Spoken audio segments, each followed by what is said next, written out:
Greetings and welcome, family, to Tuesday. What is it? Today's Wednesday, Thursday. It's Thursday, right? What's today? Thursday? I don't know. Today's That's a Thursday. good question. Welcome to Thursday, yeah. Thursday's page. Yeah. And on this, we are going to do a tribute to Chief NightHawk. We're going to have some honorary guests. But before we begin, let's do the commercial and the opening.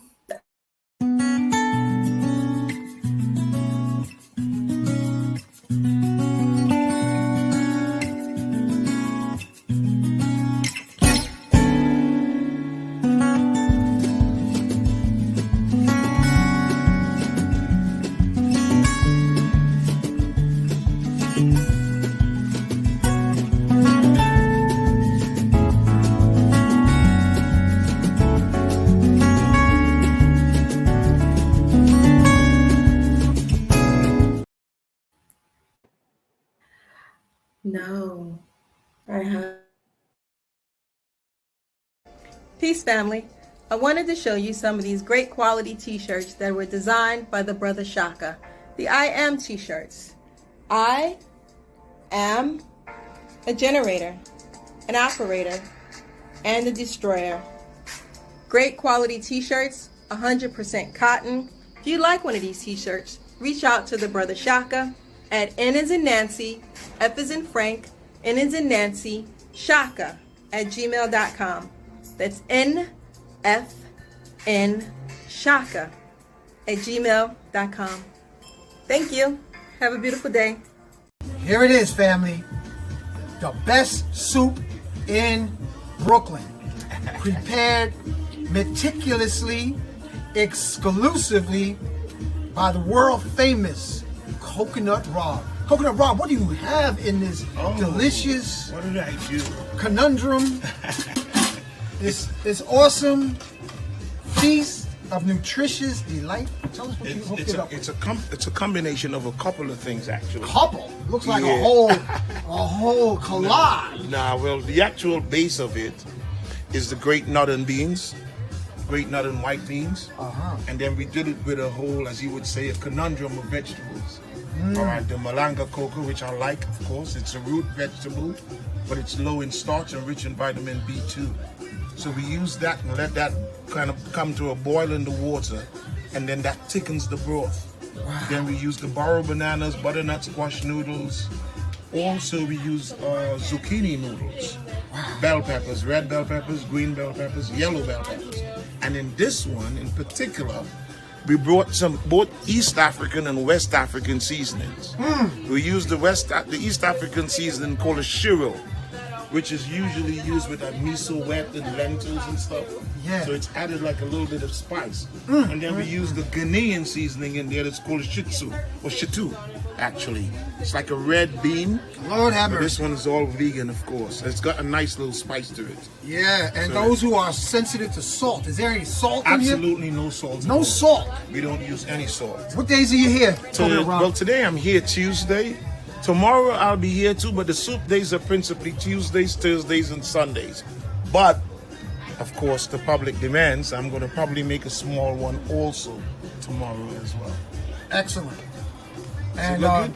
yeah, man. What's the contact number? Oh, 347-243-1678. And of course, you know I'm here at Nicholas, Brooklyn. 1396 Fulton 1396 Street Fulton in Street. Brooklyn, Brooklyn, between New New York and Brooklyn Avenue. God Absolutely. bless the cook and the time it took. The toppings are arugula, avocados, a mango chutney, a cucumber chutney, and culantro, or what they call shadow benny. Baby spinach and baby arugula. Excellent. Yummy, yummy for your tummy. Family.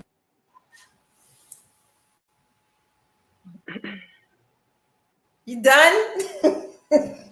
No, I'm just having a delayed Family, reaction on I my- am here with a magical moment of young musicians. And this is Kim, Sister Kim, and she has a message about investing into the future musicians of our community. Sister Kim, tell us what you got here. Hi everyone, Kim, proud parent of children at the Big Apple Leadership Academy for the Arts. We teach HBCU high stepping marching band to our kids from age 5 and up. It is a free after school program, tuitionless, and it's open to all. Our kids are amazing. If you can, jump on our website. We're looking for support, donations. Our kids need new instruments so that they can high step on. Our website is www.balaa.org, BALAA.org. And I appreciate the time. Thank you. Thank you so much. And so, family, listen up close. We're talking about investing in the artists of tomorrow by investing in them. If you have a little expendable change to invest in the youth, the genius, this is the opportunity. And in this description on this video will be the details of sending your donation to PayPal or Zelle or Cash App. Yes. Right? Yes. Okay. So thank you for your support. Our children are the future. Remember, Hey. You got more? Yeah, we got more. Shoot it. Shoot it. remember to subscribe, share, and like this video. And magnets, crystals, pyramids, and remember to journey to the bliss. Oh yeah. Oh yeah. Oh yeah. Yeah. I got a reaction. I'm pushing a button and the thing.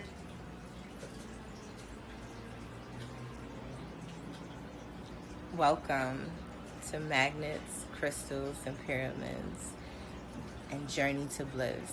Like, subscribe, and share. Thank you, and Ashe.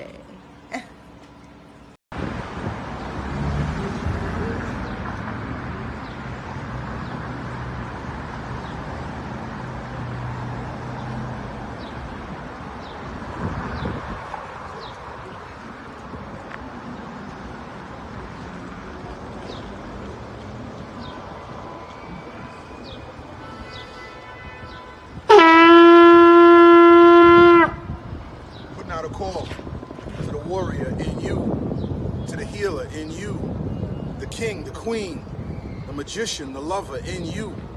Every single day, we are called to walk in our purpose. Answer the call. Lay down your burden and anything that holds you back and take your rightful place. The battle is everywhere. It's right in your face. Let's go.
Okay, family, thank you for joining us. Thank you, brother Duli, Sincere Seven, Madam Clark, Kafunya. You better come out of that background because now it's time for you to make the announcement of the upcoming event. So, what you got cooking on the stove, Kafunya? Here you are, front and center. Talk to us.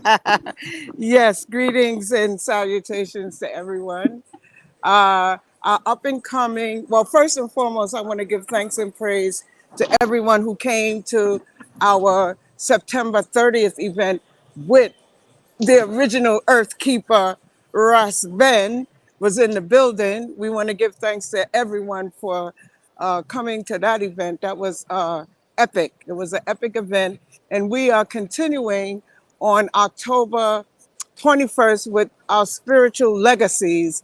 And we have Brother Kaba, Professor Kaba in the building alongside Ankh Rising Sun, alongside myself. I'll be doing the spiritual sound bowl meditation with the crystal bowls and the Tibetan bowls. And we may have other special guests as we build up the excitement for our next event. And I want to give thanks to Ankh Rising Sun and his platform. You know, I'm here at the World Trade Center. I just got finished mailing out some sea moss, some purple sea moss. So I want to give thanks to you for, you know, there's a little background noise, but, you know, not that much. And also let's give a special prayer and shout out to Professor James Small. He is going through a process and we wish him well and a speedy recovery to whatever that is that he's dealing with. So special shout out to him and his family. And he said he's not down, he's not out. So he's just taking care of what he needs to take care of, and that's it. Yeah, well, if you have a direct connect, we might need to have Brother Duli do that Dragon Ball Z stuff on him because I seen him shrink a bunion down to normal, and I thought he was just, you know, like whipping up a frenzy of some, you know, Tasmanian devil stuff. But it's even the person who's getting worked on, they had some cool sunglasses. They had to look over the top of their sunglasses, watching their bunion shrink up. So we'd like to invite him. We have spaces for vendors to come out as well. So they need to. I'm talking about James Small. Oh, I'm sorry. Sorry. Okay, go ahead. Yeah, I said if you have a special connection, you know, you can set Brother Duli loose on whatever the condition is so that he can be alleviated quickly. Okay, so you can give him my number or I'll give you my number and he Duli can give you his number right now. But Duli, I don't have a pen. I don't have a pen on me, This is Papa. being recorded so you can watch it later. Oh, Lord of his mercy. Duli, say your number. This is an infomercial. How you doing, sis? How's everything? It's good to see you. My number is 617-386-9502. Okay. And my number, and you could look at the video later and write it down. Well, listen to this one. Listen to this one, Your Honor, Your Honorable one. Now, this is the Leo that got it up on you now. Go ahead. All right. And my math digits. Okay, I'm writing it down now. Hold on 1 second. What is it? I got the 30. 347 972 0901. 901. Okay. All right. Yes. Thank you. Yes, and I'm heading to Jersey right now, to to New Jerusalem, as they call it. And I give thanks, Brother Hank. Don't forget, mark the date. Don't be late. October 31st, October 21st at Nicholas Brooklyn, doors 6 p.m. Mark the date and don't be late. And we'll be having, we're going to have them on your show, too. Have too. Miss Bliss. She's invited because she got some kind of happy heartgasmic tea in the drop zone for a drink. Wow. So, you know, you might get strung out like you did on my tea. You might get strung out on her tea. So now it won't just be me with the tea. Okay? And bring it on. And Brother Marlon, too, is going to be, Marvin is like coming Marvin through, Gaye. Too. Like, he's coming through, too. Yeah, he's going to be there, too. Yeah, so it's going to be full of power, full of everything that you need in this time, space, reality. Thank you, my brother. Thank you Thank to the you. Before you panel. go, get home to Jerusalem safely. All right. All right, I'm going to listen in anyway, so I'm going to mute my mic. Okay, cool. All right. All right, Miss Bliss. I see you in the building. Peace. And the other sister and the other brethren, me don't know who them be, but Oh you no, know. he's another Leo, just like you. So Oh we my got two God. lions on the at the gate on the left and the right. Lion paw, lion paw, lion paw. Yeah. So All we had right. to have a roar and a meow at the same time. Meow. So I'm gonna mute my phone. Thank you for having me, and I look forward to seeing everyone on October 21st. Okay. Yes, I. Mwah. All right. Now we getting wound up, family. Now just I am in me. I am in Sincere Seven. I am in Miss Bliss. I am in Brother Duli. I am in Kafunya. I am in Madam Clark. I am in you, the Jedis who are listening to the show. Thank you for being born. Thank you for being alive. Thank you for surviving the crash site of your adolescence. And remember, now is the time to celebrate you knowing what you was born to do.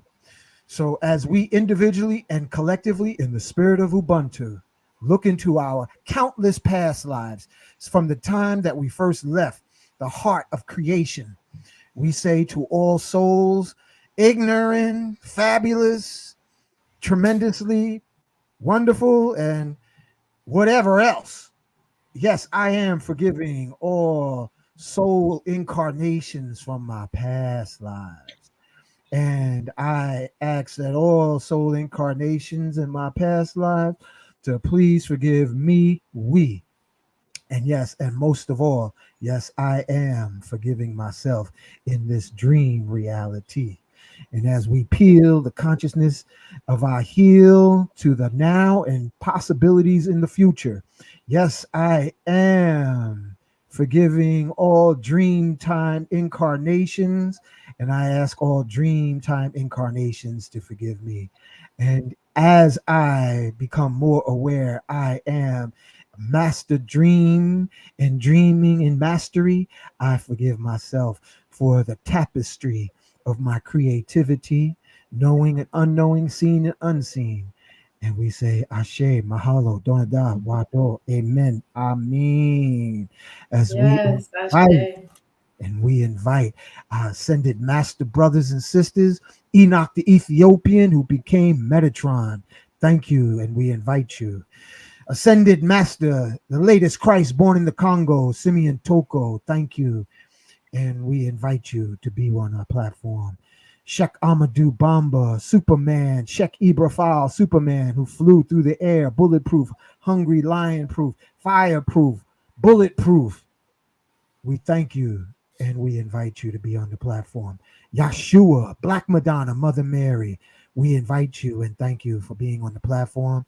Saint Germain, gatekeeper of Mount Shasta in Northern California, into the hollow earth that we live on average 1,500 years, but while we scrambling on the earth's surface, we only experience this minute, minuscule dream time. We thank you for holding space as we thank Mary McLeod Bethune, Frederick Douglass, P.B. Randolph, Nat Turner, my distant cousin. We welcome you and thank you all to be on the show. Chief Geronimo, Chief Osceola, Chief Crazy Horse, Chief Sitting Bull, Chief Seattle. We invite all the medicine men, the medicine women, and the spirit of Chief NightHawk.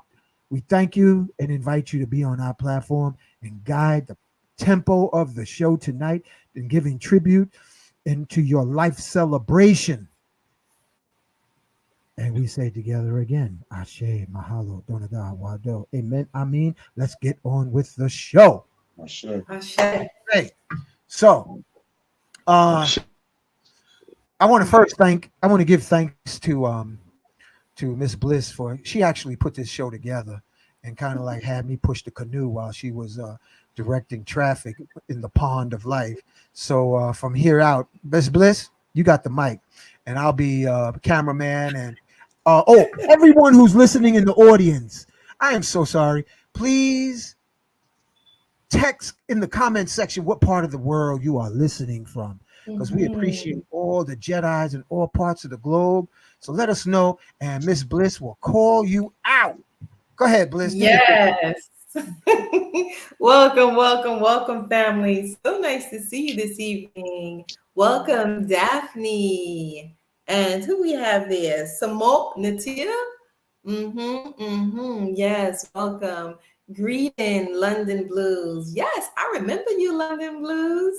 So nice to see you again. Apollo, welcome, Apollo. Who else do we have? Stephen. Stephen, you sound like a new name. Have I seen you before? I don't know.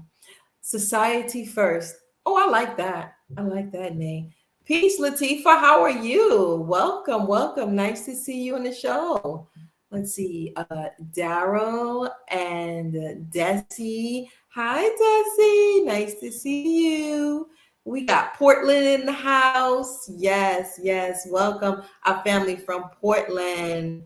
Who else do we have here? Michelle. Hey, Michelle. Nice to see you. Desi from North Carolina. All our Southern people in the house. Thank you very much for joining us. Who else do we have here? Ian from Ontario, Canada. Okay, parlez-vous français? Je m'appelle tu, m'appelle Brice. Who else we got here? Daryl from New York City. Duli, don't be giving me the neck. I see you giving me the rolling neck, Duli. Who else we got here? I can't get you out of that side of the head. Who else? We got KC from California. Oh my goodness, what time is it in California? KC?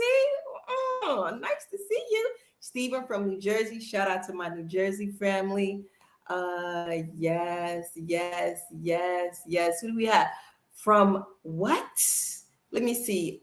Indiana, original name Morocco. Really? Okay. All right. Welcome. We got somebody from Indiana. Original name Morocco. Indiana. Yeah. Oh, Indiana. Okay. I thought it said Indiana. Okay. That sounds a little Pontric. Indiana. You know, in Diana. All right. I don't. Okay. And Michael Jackson, like in Diana. Okay. All right, y'all. So we got from Albany, upstate New York. Albany. Is it cold yet up there? Yeah, I know it get cold. Yeah. Who we got? Peace, family. Peace. Who else? From Augusta, Georgia. Wow. Thank you, by Renee. Latifa from North Carolina. Who else we have? Tafa. Is that Tafa or Tafa? Am I pronouncing it right? Talia? I don't know. Anyway. Wait, you from the fifth dimension? Yeah, okay. I'm checking out the spelling. It's almost like dementia. Okay. Anyway. Wow. Is there a connection between dementia? It's all the same. It's all the same. Another person, Durham, North Carolina. Welcome. Look, you cracking up. They're laughing at us now. It's 5:22. Okay, you're not up too late then. All right, then y'all gonna be rocking with us tonight. Get another one from Kansas. Yeah, welcome, family. So nice to see you guys this evening. So nice. Y'all know it's gonna be a special month this month with all these planets. We have yeah. Tell them about what's going on, because right now stuff's going crazy. And yo, Duli, you gotta hold your ass still, man. You can't be bouncing around, because we got a special message for you tonight. So hold your camera still, Pisces. Come on, man. He was like, name that brother down, man, because he I don't know how you finish school, man, the way you be rocking, brother. But go ahead, man. We have 5 planets in retrograde. Jupiter is in retrograde. Saturn is in retrograde. Uranus is in retrograde. Neptune is in retrograde. Pluto is in retrograde. And on top of that, those 5 planets in retrograde, we have a Taurus full moon combined with a lunar eclipse on October 28th, and then we have a solar eclipse on October 14th. So it's going to be some potent, high, strong energy this month, family. So y'all better be ready. Y'all better be ready. I ain't got to say, I know y'all ready. I know y'all ready. You know what? So with that said, Yeah. I want to welcome our special guest here this evening, Madam Clark, aka as I know as Anna, who is also the beautiful and lovely wife of our late great brother, Chief NightHawk. Thank you. Thank you. Oh, you know what? Sincere Seven, Madam Clark, Duli can sit down. I had an emergency phone call. Listen, Duli, this applies to you and you, Sincere Seven, too. You got a lot of these young folks that either walk with not knowing. Sincere Seven, Brother Duli, Madam Clark. I just got a phone call that a young man, that one of the medicine people, beautiful Sag, I'm not going to blow her out, but she was telling me that a friend of hers, a son of a friend of hers, stepped out and took some shrooms and lost his, basically going through psychosis. So before we just go into the show, any suggestions if she's listening? Brother Duli, basically, he took some shrooms and he ain't been back yet, and he's going through some kind of psychosis. The daddy want to put him on the funny farm, and the mom is looking for holistic approaches. Any suggestions, Brother Duli, Sincere Seven, Madam Clark? I just want to add a little bit of more clarity to the situation of this young man. He's approximately in his 20s. He started off microdosing. Then he went to a large dose. No one knows what strand he took. No one knows how many grams he took. No one even knows at this point who served him. So he's also experiencing some type of suicidal thoughts and wishes. He's acting a little bit radical. So anything you could suggest would be wonderful. I could add on to something. I had a case like this when I was in California. That's what I told him. Yeah, I was up in Cali, and I was doing some work out there, and the same scenario, exact same scenario. So the parents, the mother and the aunt was going to put the young man into, the psych ward, and I said, I was like, may see him first before you make any decision. Let's go talk to him, and like most cases, in a lot of these cases is that these individuals have had a speed up process. Some people call it a spontaneous Kundalini activation. All right. Where they have all of a sudden overnight access to the spirit world in other dimensions where they never had that before, and that's why we're bringing up Chief NightHawk tonight in a tribute to him. And I remember what Chief NightHawk said on Hang's show here before. He said before people start diving in deep with the psychedelics, before people start jumping off to the deep end, of the pool, start the cleansing process. Start the cleansing process. So Chief would always talk about that as well. Chief NightHawk on the level of like, make sure you're cleaning out your circuitry.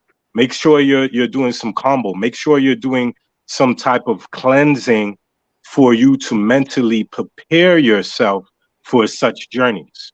And most people in this psychedelic realm, all of it's getting all popular now. No one is bringing that up. No one is bringing the fact that there's preparation work that people have to do before they even start getting into this medicine work.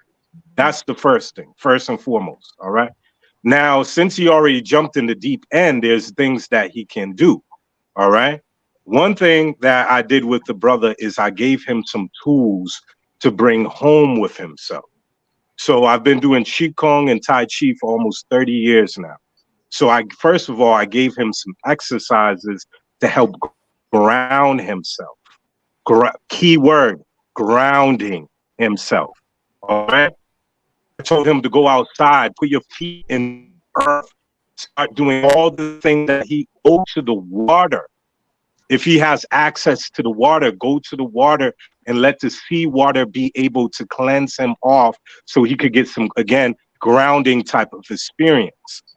Another thing is the snake venom. All right. Now, one of the snake venoms that can really help a person out in that type of situations are any type of snake venoms that are neurotoxins. So meaning that any of these, I for the audience that might be new and saying, what are you talking about? Yes, that's one of the indigenous medicines that we work with. Okay. It's animal medicine. So, in the indigenous community, in the jungles, we would utilize all types of medicines, and snake venom is one of those medicines that can really help a person mentally if they're going through some type of issues mentally, on a mental level. You know what I mean? So the Monaco cobra, a very good snake venom that can bring back that individual on the level of him being grounded and being able, all that scattered minded type of activity going on to him will be able to bring him into a here and now type of situation. Okay. Next thing, sound. And people forget how important the sound can be on a level of being able to shift things. That's why when people are usually in a ceremony, one of the key components to the ceremony is using sound. You know what I mean? If you're even dealing with ayahuasca, what? They're dealing with the ikros, right? The sacred chants. These are keys. These are keys to be able to help people to navigate through different things. When I was first dealing with ayahuasca, and there was a Peruvian brother I used to work with, right? I would literally know which song he would sing to be able to bring the people through certain things mentally. So he would sing the song of forgiveness. He would sing the song of letting go. He would sing the song of going into the higher dimensions to deal with your ancestors. So the problem is, Hank and Miss Bliss, is that we're having people taking these ethogenic medicines and they're sitting with people who aren't qualified, don't know what they're doing, and they're having people being caught up in the left field and then leaving them to go freaking crazy. And then what does that do? It allows everybody else that's interested in this medicine to have a bad reputation for it. You know what I mean? And think, oh, it's crazy. See, that's what I'm talking about. Our people don't need to be dealing with those drugs, because that's what they think this is. They're not drugs. They're tools. And any tool can be abused or misfunctioned if you don't know what you're doing. When, for instance, my mother and my father told me about the dangers of even Kundalini yoga. If a person does not know what they're doing, they can activate certain energy centers in a person when the person is not ready. I'll give you an example. Back in the day, I had one of my first Tai Chi teachers. His name is Master Heej Robinson. This brother, he was dealing with this one guy that was supposedly a tantric master, right? This teacher showed him some exercise where the dude's dick couldn't come down, excuse my language. And he was in extreme pain, walking around with a big boner and didn't know what to do with himself. When they went to the doctors, of course, they didn't know how to deal with it. So my teacher had to show him an exercise, one of the exercises that we did back in the day called the deer exercise, to be able to bring the energy down. So again, these people are dealing with people that are unqualified, don't know what the hell they're doing, and getting into things that they don't need to be getting into. Start with the basics. Stop trying to jump in the deep end of the pool and go to the kiddie area. You know what I mean? Go down to the daggone kiddie area, put your feet in the daggone water. But you know what I mean? But just the sound, y'all. Some movements for the brother. And if he wants to, if his people want to call me, I can also do it to the next level, do the Dragon Ball Z thing that Hank was saying, because that's what I did with the brother who had the psychosis in Cali. I just did the psychic surgery with him and just brought him back to where he needed to be back. But if I can't physically be there for the brother, there's some things that he can take. There's herbs that he could take. There's certain mantras he can chant. There's certain exercises he could do. And it sounds like what he really needs is some grounding. You Thank know? you, Duli. Thank you. Yeah. And give out your number, because also, Brother Sincere 7, I want you to, before we dive into the tribute, I already feel like Chief NightHawk is listening. He said, this is the way I like my tribute to happen. So give your contact information right now, Duli. Yeah, it's 617-386-9502. And if you ain't serious about this, and don't be trying to call me any time of the night and stuff. I got kids. You know what I mean? I got children. You know what I mean? So, you know what I mean? I'm just going to make that very clear. Don't be calling me no 4 or 5 in the morning on some craziness saying I took too much mushrooms or nothing like that. You know what I mean? Wow. We got to be able to call people at convenient times. Okay, that's all I have to say. And also, man, too, you triggering me, man. Folks calling me up all wee hours in the morning. Duli operates on business hours. He's a professional now. Y'all need to show the brother some respect, okay? I hear him. He done learned about putting his number out on a public platform. He done learned. Yeah. Go ahead, Sincere 7. Talk to us, brother. Let the folks know what you do, what you are, who you are, everything, so they'll have a reference for when somebody like this situation, they know how to access you, man. Hey, listen, let me tell you something about me. I'm going to tell you, like, I was doing a live just the other day, and I said, ain't no competition when it comes to these realms. Now, we talk about some cannabis growing, I'm going to compete. But when it comes to this, I'm with everybody else. I'm a family man. I play my part. And I'm going to tell you, when you started talking about it, and you was asking, if you would have said, hey, 7, what do you think? My first response would have been, this sounds like a specialty for Duli. Anytime I meet people and people call me and are having some deep psychosis problems, some deep issues with their mentals, feeling like, certain spirits and things, I'm like, oh, you need to talk to my brethren. He do that psychic surgery straight up. Like, I send him straight to my brother. You know what I'm saying? So real talk, that's what I was going to say. Now, after saying that, I'll tell you, I am Sincere 7. I run the Psychonaut Academy of Detroit. So the Psychonaut Academy of Detroit is basically based in Detroit, as well as Sunrise, Florida, outside of Fort Lauderdale. And we deal with harmonizing the human body to get you back in tune with your natural spiritual song. So the same type of thing, spiritual issues, mental issues, financial issues. And I definitely specialize in harm reduction specialist services. Like Brother Duli pointed out, I'm dealing with the animal medicines, Cambo, snake venom, the bufo, things of that nature. But I deal with all of the kingdoms when I deal with the healing, from the mineral kingdom, the plant kingdom, the fungi kingdom, the animal kingdom, and the kingdom of man. So that's what we deal with. Appreciate you. Thank you, bro. And people, if they're interested, Sincere 7, what's your contact info? Psychonautdetroit.org is the website, and you can log on to psychonautdetroit.org and request a consultation. I pretty much respond to everybody. Psychonaut Detroit, the Psychonaut Academy of Detroit on YouTube if you want to follow me. And on Facebook, I am Sincere Genesis and Sincere 7. And on Instagram, I'm the Detroit Medicine Man. Thank you, brother. Thank you. Thank you. The mic goes back to you, Bliss. We got past the hammer hitting stuff. Now we're coming back to the soft style, maybe. Now we getting into the tea of things. Yeah. All right, yeah. So as many of you know, tonight is a memorial and a dedication to our late brother, Chief NightHawk, and we have here his wife this evening, who will be presenting about her psychedelic conference that's coming up, among some other things. So there you go. Mm-hmm. Come on, zoom me out. Roger said. Yeah, hold on a second. I'm trying to bring up Chief NightHawk.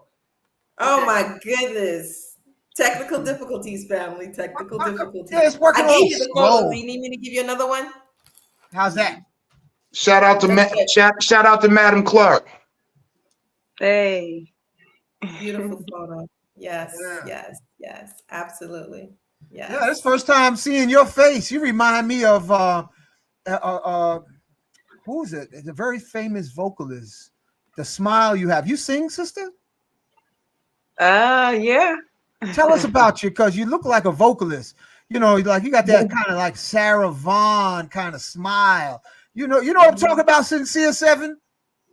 No. You know, she looked like, one of those Indeed. singers from back in the day, like Ella Indeed. Fitzgerald in her prime. Yeah, And, like she finna walk up to the mic and just kill it, huh? tear the mic up. Everybody in the audience is gonna be sitting there starstruck with their mouths open. Yeah. She started hitting some notes. We be like, what? Talk to her, sister. You got the mic. Let me mute myself. So yeah, I'm happy to be here. I'm definitely feeling the vibes and feeling that Chief NightHawk is with us.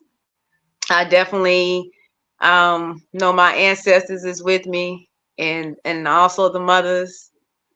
And I just wanted. I'm grateful for you all for having me, and even doing a tribute for Chief NightHawk, because he definitely deserves it. And for the people that's listening who don't know Chief NightHawk, just keep listening.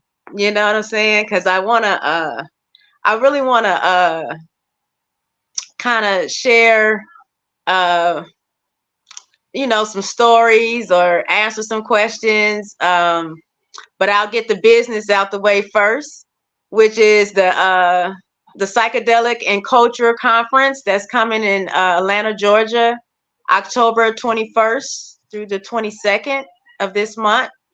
It's a 2-day conference. If you go to at NighHawk Therapy on Instagram, the link is in the bio to purchase tickets, and also the GoFundMe link that is for his legacy, so his work and his vision can continue. I have some early bird tickets on sale right now, so you might want to grab one or two, or bring a friend. Conferences are always a great way to hear great information, and just what you guys, Ms. Bliss was talking about earlier about the person that was going through the psychosis, just sending them good energy. But also, this is why the conference is needed, because one thing that Chief NightHawk was about was education. And y'all had me laughing about those 3 o'clock in the morning phone calls, because people would definitely do that.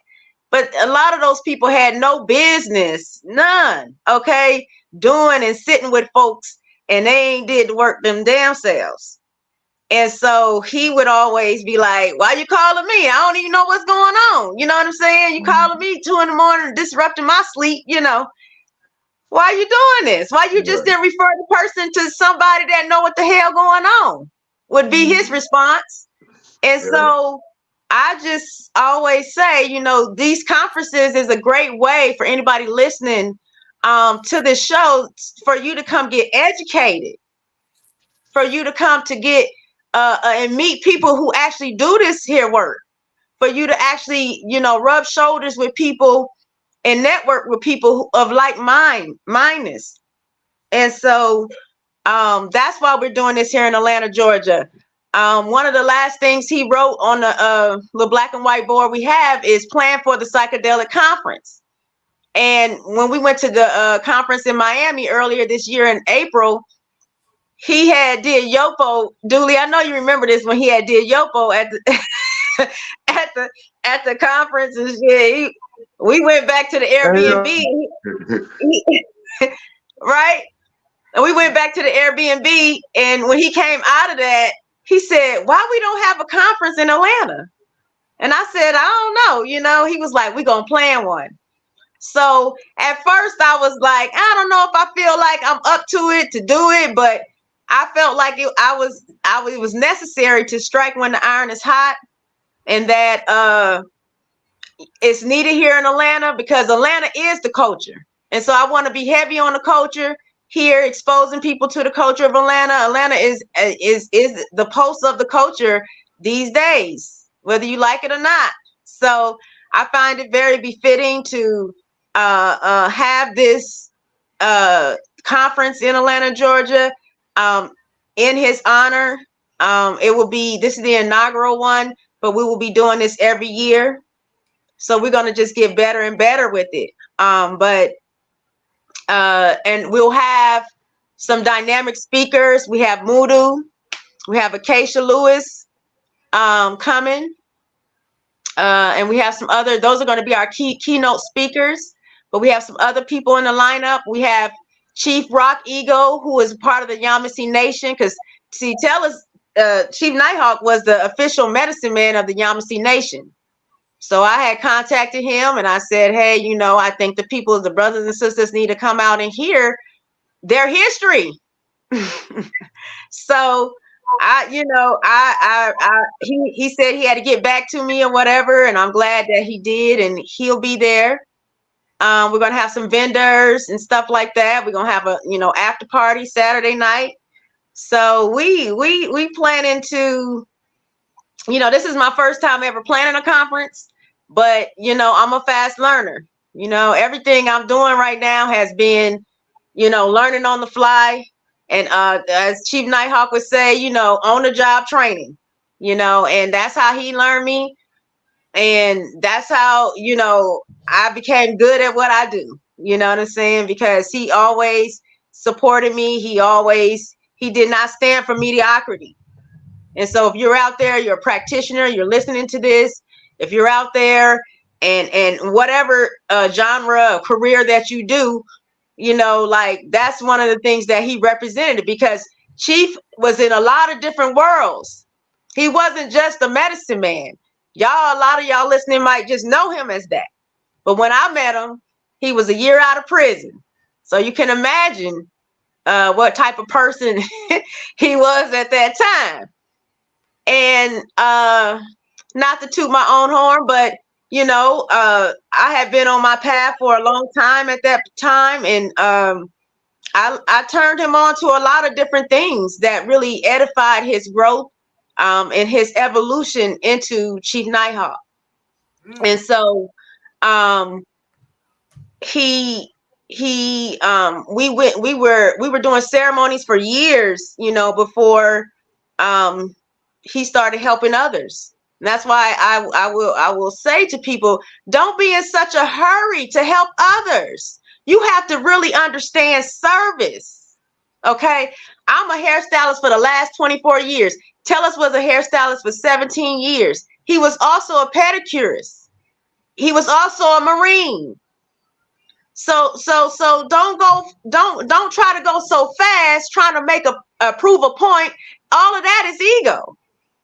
You see, but when you already have been doing service, then you understand that this life, it's not always easy. You know what I'm saying? We give a lot of energy out, but when you see people develop and grow, it is worth it. And I was able to witness Chief NightHawk's growth over the 17 years that I knowed him. And I'm really happy that I witnessed that, because it was a very beautiful experience.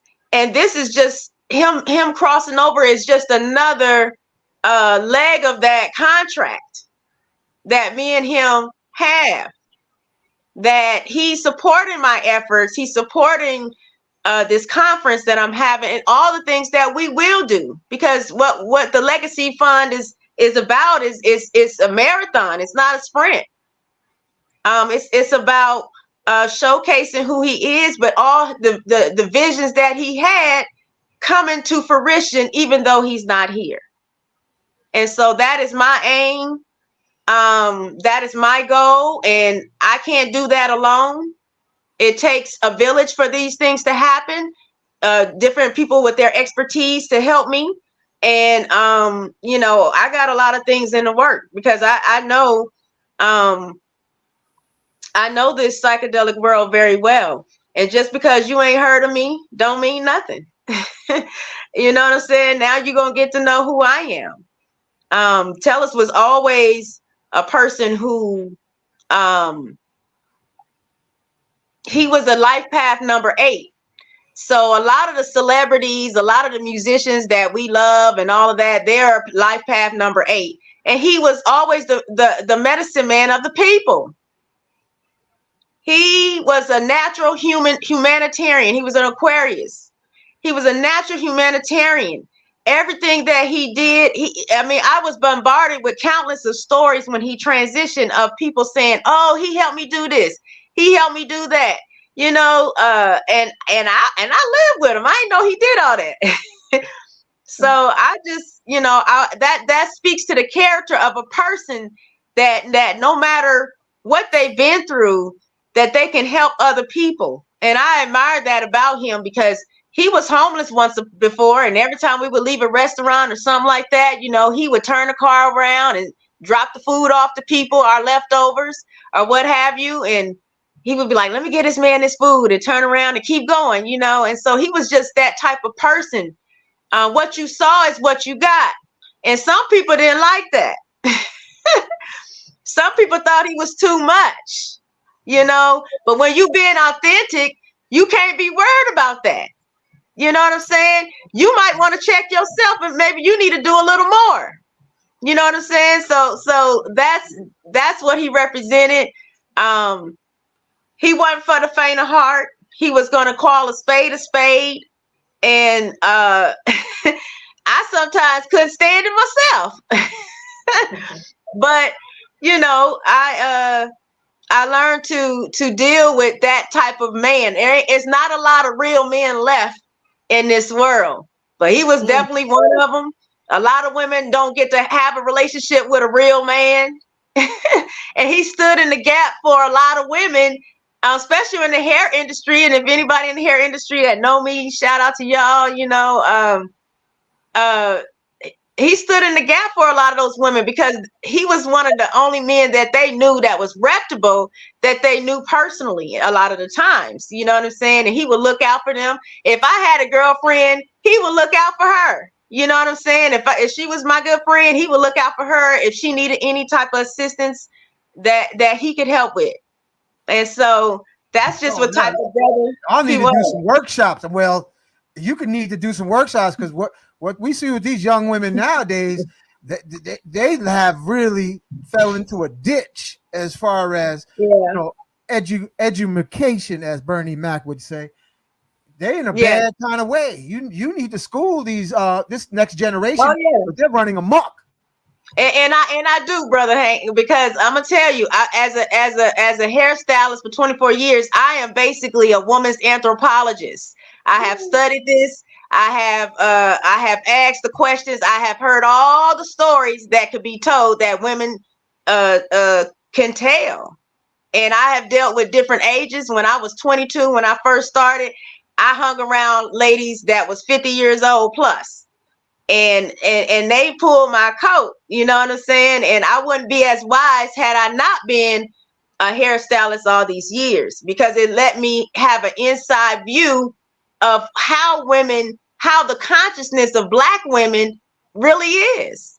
And there is definitely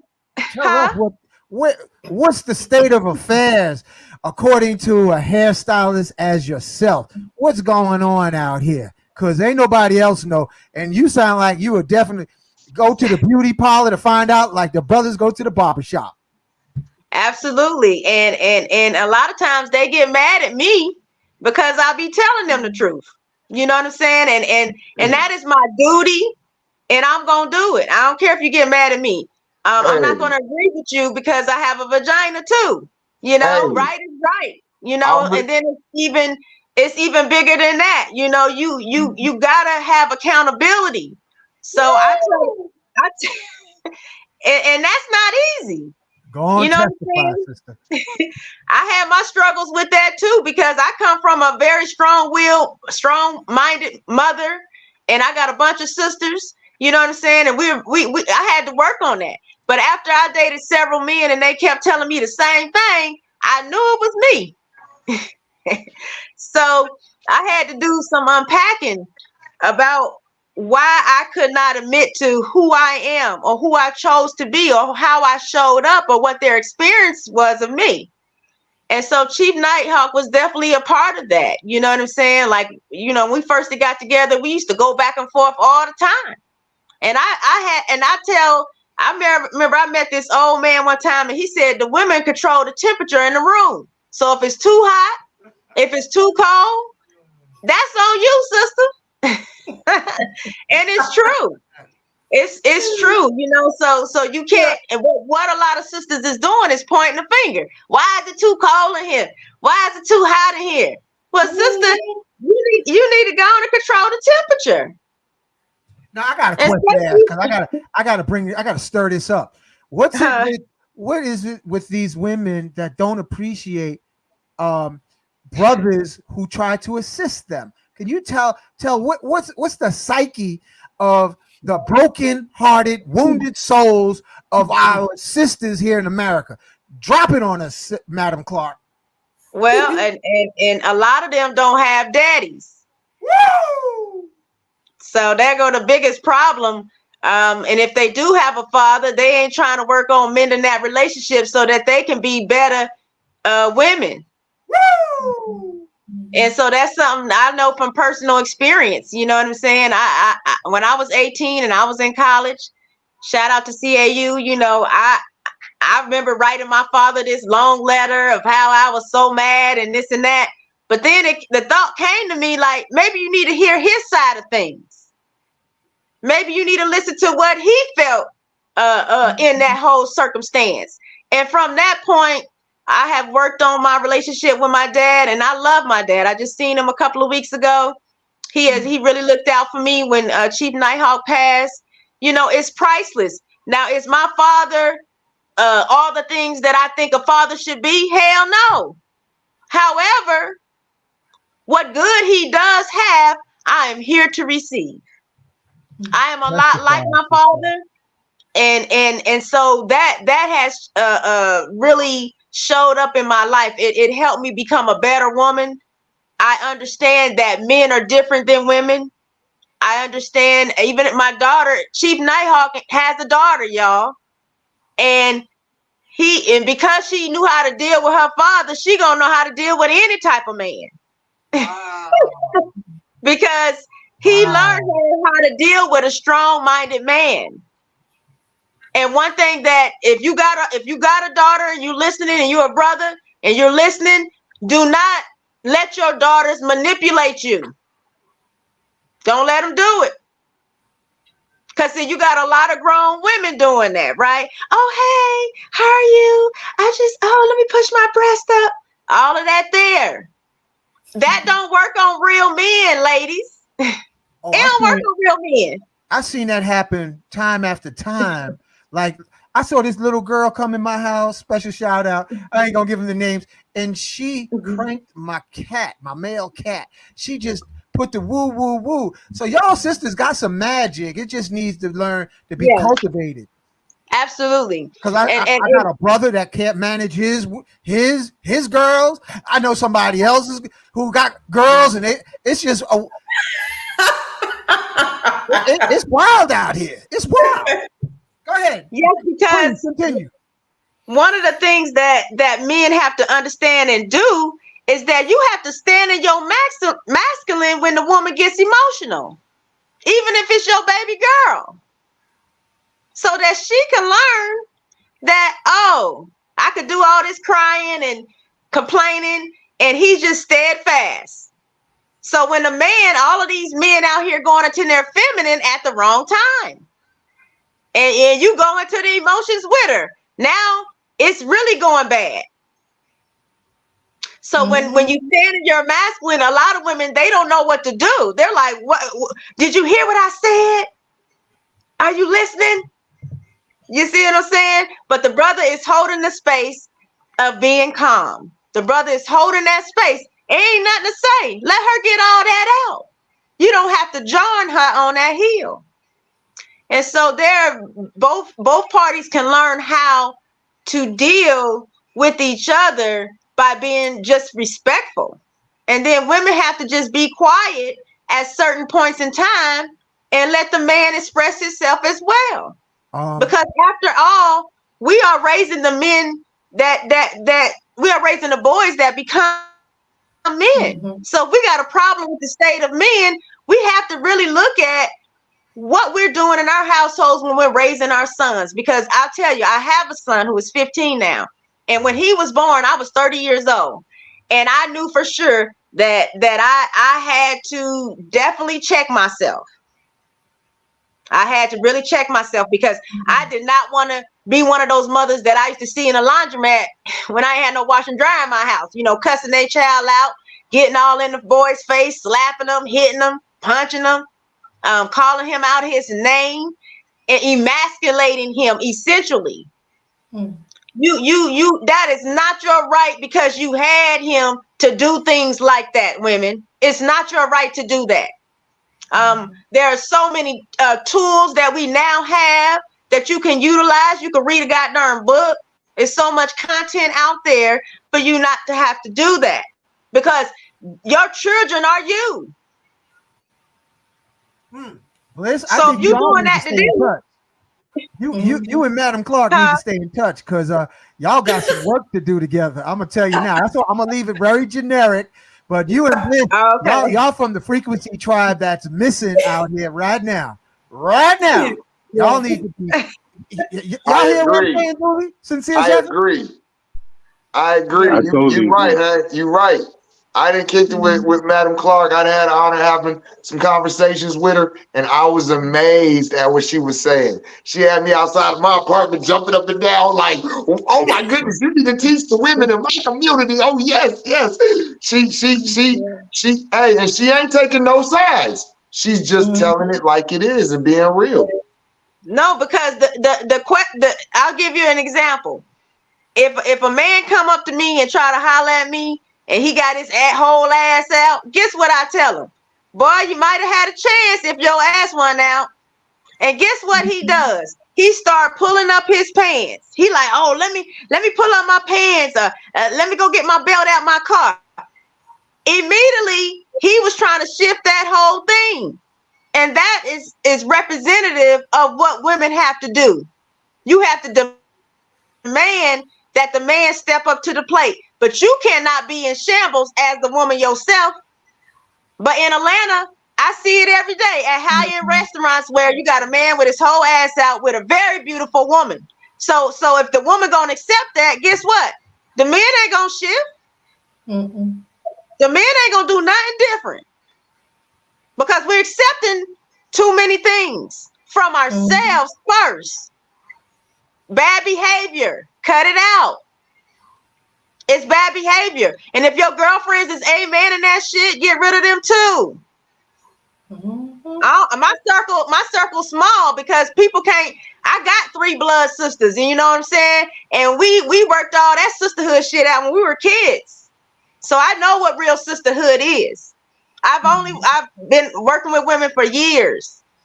And a lot of women end up not wanting to be my sister because I'll be telling them some real shit. You know what I'm saying? And that's okay. Because a lot of them come back years later and say, hey, girl, you know, you knew what you was talking about. I just couldn't deal with that. Right. You know, you just mentioned Atlanta. I got to pull this up. I got to pull this up now. You done mentioned something. I want your take on this because I saw this and I had to throw this in the chat. Bliss, you know what I'm talking about. Oh, Lord. Oh, yeah. We talking about Atlanta. Atlanta? Oh, yeah. Hold on one second. We got something to show you about Atlanta. Hold on a second. Hold on. Before you go into that, Hank, hold on, Duli. Hold on. Okay. Yeah. You gonna play the whole clip? No, not the whole thing. Listen. So it's up to you. It's either you gonna abide by what I say or don't get in. It's up to you. What you mean abide by what you say? What I just said though, because we're not about to waste my time getting in this car. You talking about a bunch of bull that I don't care about. This is Atlanta, y'all. Listen. I'm about to get going. So if you wanna get in, don't talk about no shopping. Don't talk about nothing. What? So it's up to you. I'm gonna let you figure it out. Come on, bro. Like, you gotta come from leaders, and you might as well get one with a bag so you can wipe your tears away with some $100 bills. And that's that. Okay, so you want all this money from those. What you bring to the table? What am I bringing to the table? Yeah. Come on, like, you seen me. This is exactly why you want to talk to me. When I see you, but what besides, look, you ain't looking in my eyes like you just sit. I'm just saying, like, I got beauty, I got brains, I got my own business. So come on, boy. Like, this is the whole package right here. Like, for real. Yeah. What the hell's going on in Atlanta? Hey. Oh my goodness, y'all! Just for a little bit more clarity, that is just a skit of a young lady who did not want to talk to him because he didn't look the way, you know, like eye candy, and she's a very good-looking woman.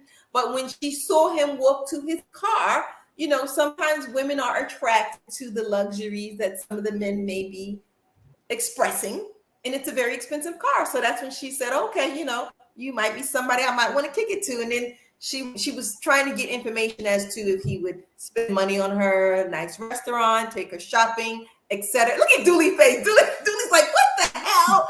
Yeah. I'm going to stay on my bicycle. It is a skit, you guys. It's just a little movie piece. I cannot say, and I will not say this is what's going on in all of Atlanta, because I don't have the privilege or the authority to say anything like that. But since you're down in Atlanta, I guess you could verify some of that. But that can I say something real quick? I feel that state of mind is not just in Atlanta; it's global. You know what I mean? People, you know, it's a gold digger prank, right?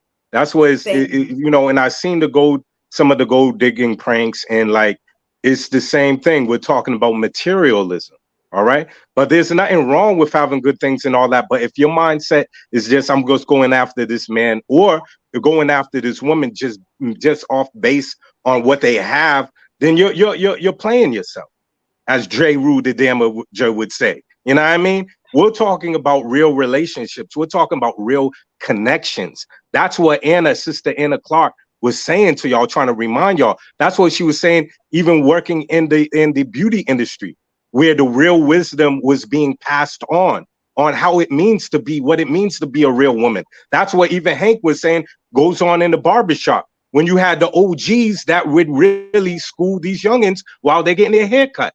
You know what I mean? So what we're talking about is real connections. I was gonna say, before you put that clip on, Hank, I was gonna talk about along the lines of communication, the medicine work. We talk about Ambil or Mambe, you know, and big up to my homeboy, my good friend Juan Pablo. They would use Mambe and Abil as a form of communication amongst the people. So when people would have disputes, or if people had certain issues that were going along in the tribe among their people, they would sit around the campfire and they would take this medicine. And this was a medicine for you to learn how to listen to each other. You know what I mean? Because this is what Anna was even trying to tell people, the art of listening, you know, so you can learn about yourself. And a lot of times, like she said, a lot of people weren't ready for this message that she was trying to give to folk, because they ain't ready to grow up. You know what I mean? You having a lot of people that claim they're adults, but they're just in little kids' bodies walking around. And at the core of all this is trauma. You know what I mean? And that's why what Chief NightHawk was trying to bring to the people when he started bringing some of these medicines as the Watruma, like Uncle Hank and Miss Bliss know for a fact how beautiful a medicine that is, to be able to deal with the heart chakra, to be able to get in tune with yourself. Chief NightHawk would sit with the Watruma. He would sit with Mama Aya, and he would allow people to be able to look at themselves. This is what this journey is about. I'm looking at the man in the mirror, as Michael Jackson would say. This is what this journey is about. It's not about anybody else. It's not about pointing the finger at the next person or seeing what the next Joneses is doing. It's about looking at yourself, and looking at yourself introspectively, deeply, trying to see where this stuff is coming from. I remember ayahuasca ceremony, And I had a sister that was trying to point the finger at somebody, and until she spun around, she did a 360 and fainted. But her monkey mind reaction, she was trying to find somebody to point a finger at, and she ended up spinning in a circle and fainting. It was funny. It was funny to watch. I ain't never forgot. Duli, you just brought that back to my memory, man. Yeah, man. You know, who's the first to throw a rock? You know, first one to throw a rock. Don't have sin. Be the first one to throw a rock. Well, none of us can throw a rock. We're all working on something with ourselves. And as you work with this on this path, you'll have a little more compassion and understanding for people. You know what I mean? And that's what Sister Anna was saying.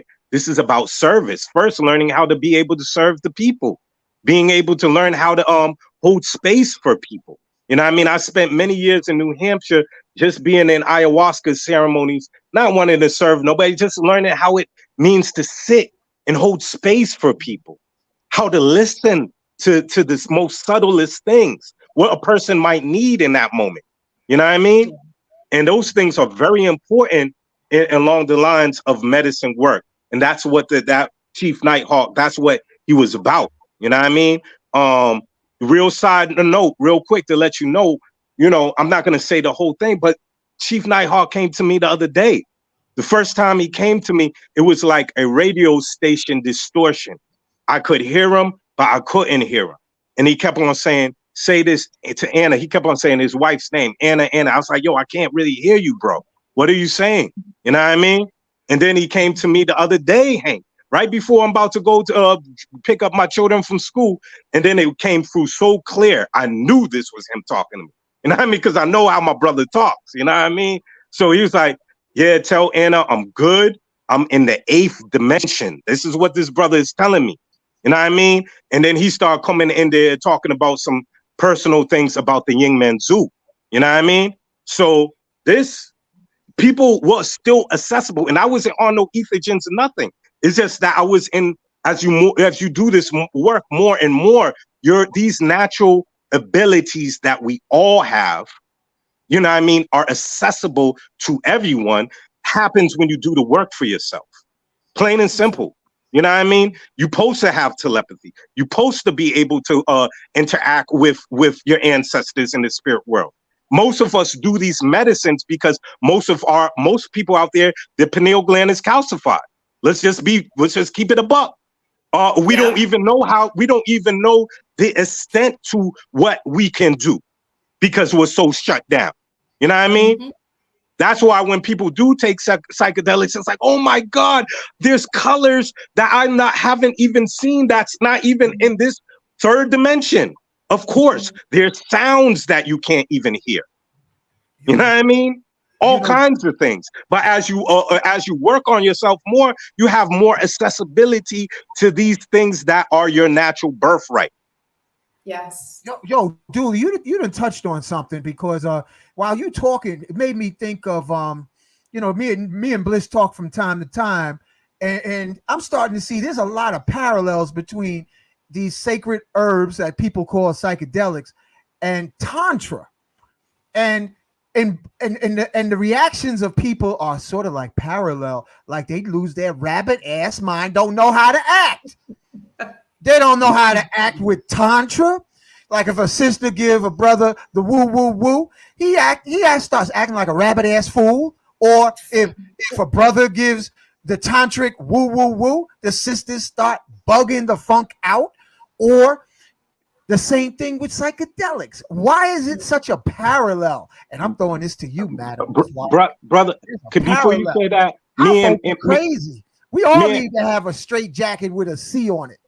Me and Anna spoke about this the night before on this thing. Right, Anna? We was like, yo, Sunyata, OG, triple OG, who wrote the book Jewel in the Lotus. One of the few melanated people that were talking about Tantra back in the day, and he was on it. I got one of my good friends, Firewater, who was one of his students, and he would tell me the stories about this man. Real deal Holyfield. What was he saying before he passed away? You could look at one of his old interviews on YouTube. He said, I stopped teaching Tantra to people who weren't married. You know, I stopped teaching Tantra to just people who are single, because most of these people can't handle that energy. You know what I mean? Straight up and down. They haven't worked on their base level stuff yet. They haven't even done their foundational work yet. So when you're talking about going into some high science, bro, you haven't even dealt with your mama issues, bro. You haven't dealt with your broken heart, bro. You still hating every woman unconsciously that you come across, bro. You know what I mean? So how you gonna start stepping in the realm of Tantra, and especially if people are still caught up in some very carnal type of thinking, then they think the Tantra, everything's Tantra, just pussy, just fucking. Excuse my vernacular, but that's where people's most of mind go to. Instead of seeing the true history and the roots of it. It's a system for self-realization. It's a system in an art for. Do you know what my father said to me when I first started? I was in a bookstore at 11, bro. You know what I mean? I came across a tantric book. It was called The Secret Arts of Sex or whatever. It's a yellowish type of book and had a red stamp on it. You know, I was bored out of my mind, Uncle Hank, because I used to hate going to the bookstore of my pops every Saturday, to the metaphysical bookstore. You know what I mean? So I used to just play with the damn crystals. That day, I did not want to play with the crystals. You know what I mean? So I'm looking around for a comic, something to read. I came across that book that had all these pictures and drawings of people making love, all kind of positions. My father rolled up on me while I was looking at that. And you know what he said? He says, son, making love is to understand God. You hear me? That was my intro to understanding this thing that they call Tantra. He said, may say it to your audience again. My father, my physical father, told me that making love is to understand God, to understand Great Spirit. And then he also, after that, in the same breath, he said, if you are going to make love, he said, do not let out your seed. This is what he's telling me at 11 about inner ejaculation. So we're talking about a foundation here. You know what I mean? It took me many years to even just be able to look at my trauma so I could be able to know how to really love a woman. I had to learn how to love myself first, man. And I'm still going through that shit, man. So the fuck people talking about want to get into all these high sciences when they haven't even dealt with themselves yet and gonna drop some trauma on some other person. Bring your garbage to another woman or another man. Deal with yourself first. Come on, Madam Clark. I want to hear your vocals now, girl. Well, it's you know, I love what you said, Brother Duli. We did have that conversation the other day, and yes, I mean we live in the age of information right now, right? So I would say to everybody, you know, get up your discernment skills, get up your intuition skill set, because if you can't decipher the information that's coming to you to say, is this real? Is this true? Is this for me? Is this not for me? You know, and you just swallow and consume everything that you run into, you're going to run into some problems. Everybody is not ready to look at these high sciences and experiment with them. And I'm a big fan of experimenting. You know, I definitely preach that, but sometimes you're not, like Duli said, you haven't dealt with your base self. If you have read The Jewel in the Lotus, you will notice that most of the book is about self exercises to do with oneself. Only the back of the book is about copulation and with your partner. So that's telling you right there that this is really about building that energy, your sexual energy with yourself. You know, readying the body for Kundalini. I'm a Kundalini yoga teacher, and that's definitely one of the things that the yoga is trying to do, is ready the nervous system so that if Kundalini should rise, that you can maintain your sanity.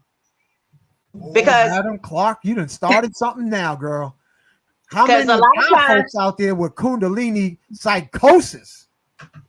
absolutely, and I understand because you were eating McDonald's for the last 15 years, you know. So if it happens to you spontaneously, you are a fish out of water. Even if you know what Kundalini is, it's a popular word right now. But when I was going through that experience, because there's levels to that shit, there was nobody directing that traffic at that time.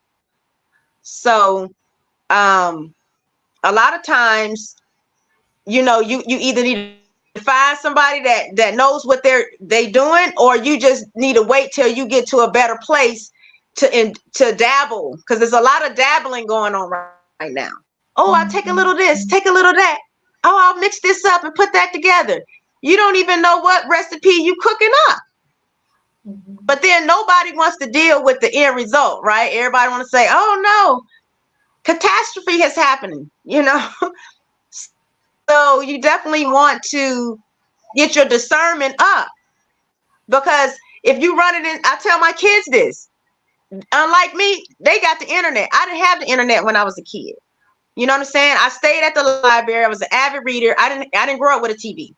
So, you know, I read a lot, you know, and so my imagination is still vivid to this day because of those things. And I tell my children, you have to get good at deciphering what it is that you actually are consuming. And you don't have to consume everything.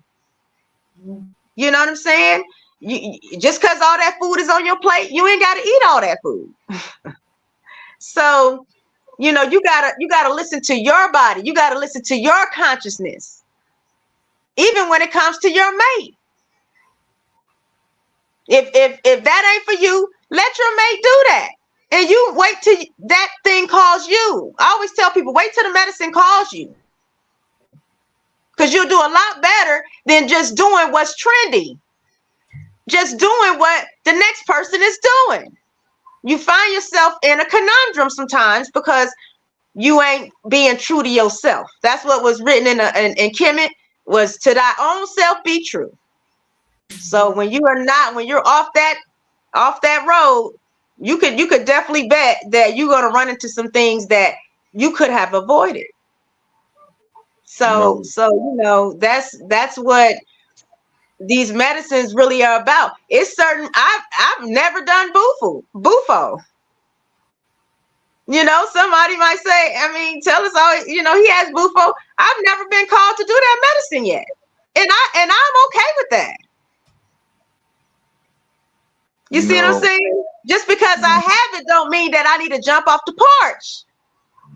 And it ain't got nothing to do with being scared or I don't want to do that. It just ain't never called my name. So that's how I be true to myself and I stay in my lane, right? Because that's all that is necessary, you know, on this path.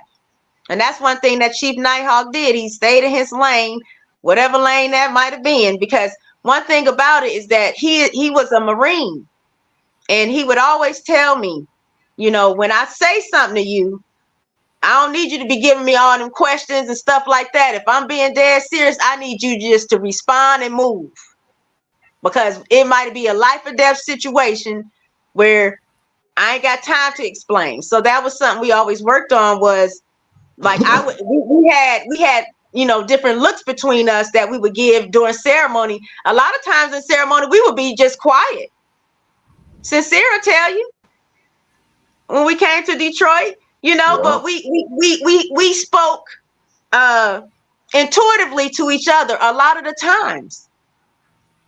That's because we worked on knowing what those looks meant. Nonverbal is one of the highest languages. I would encourage people to really look at nonverbal language, because it's a higher language than these words. You know what I'm saying?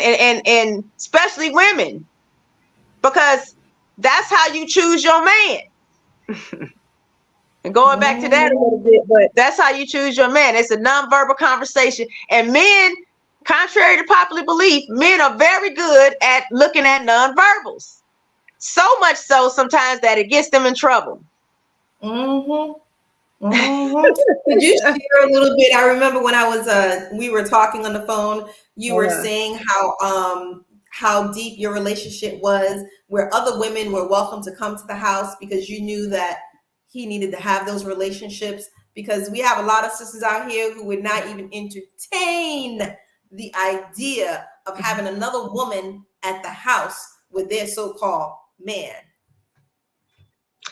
I mean, you know, Tellus grew up in a hair salon, right? So he was always around beautiful women, even as a boy.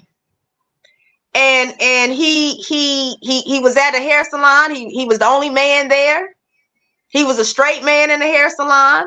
He did pedicure. He was the only man in that salon.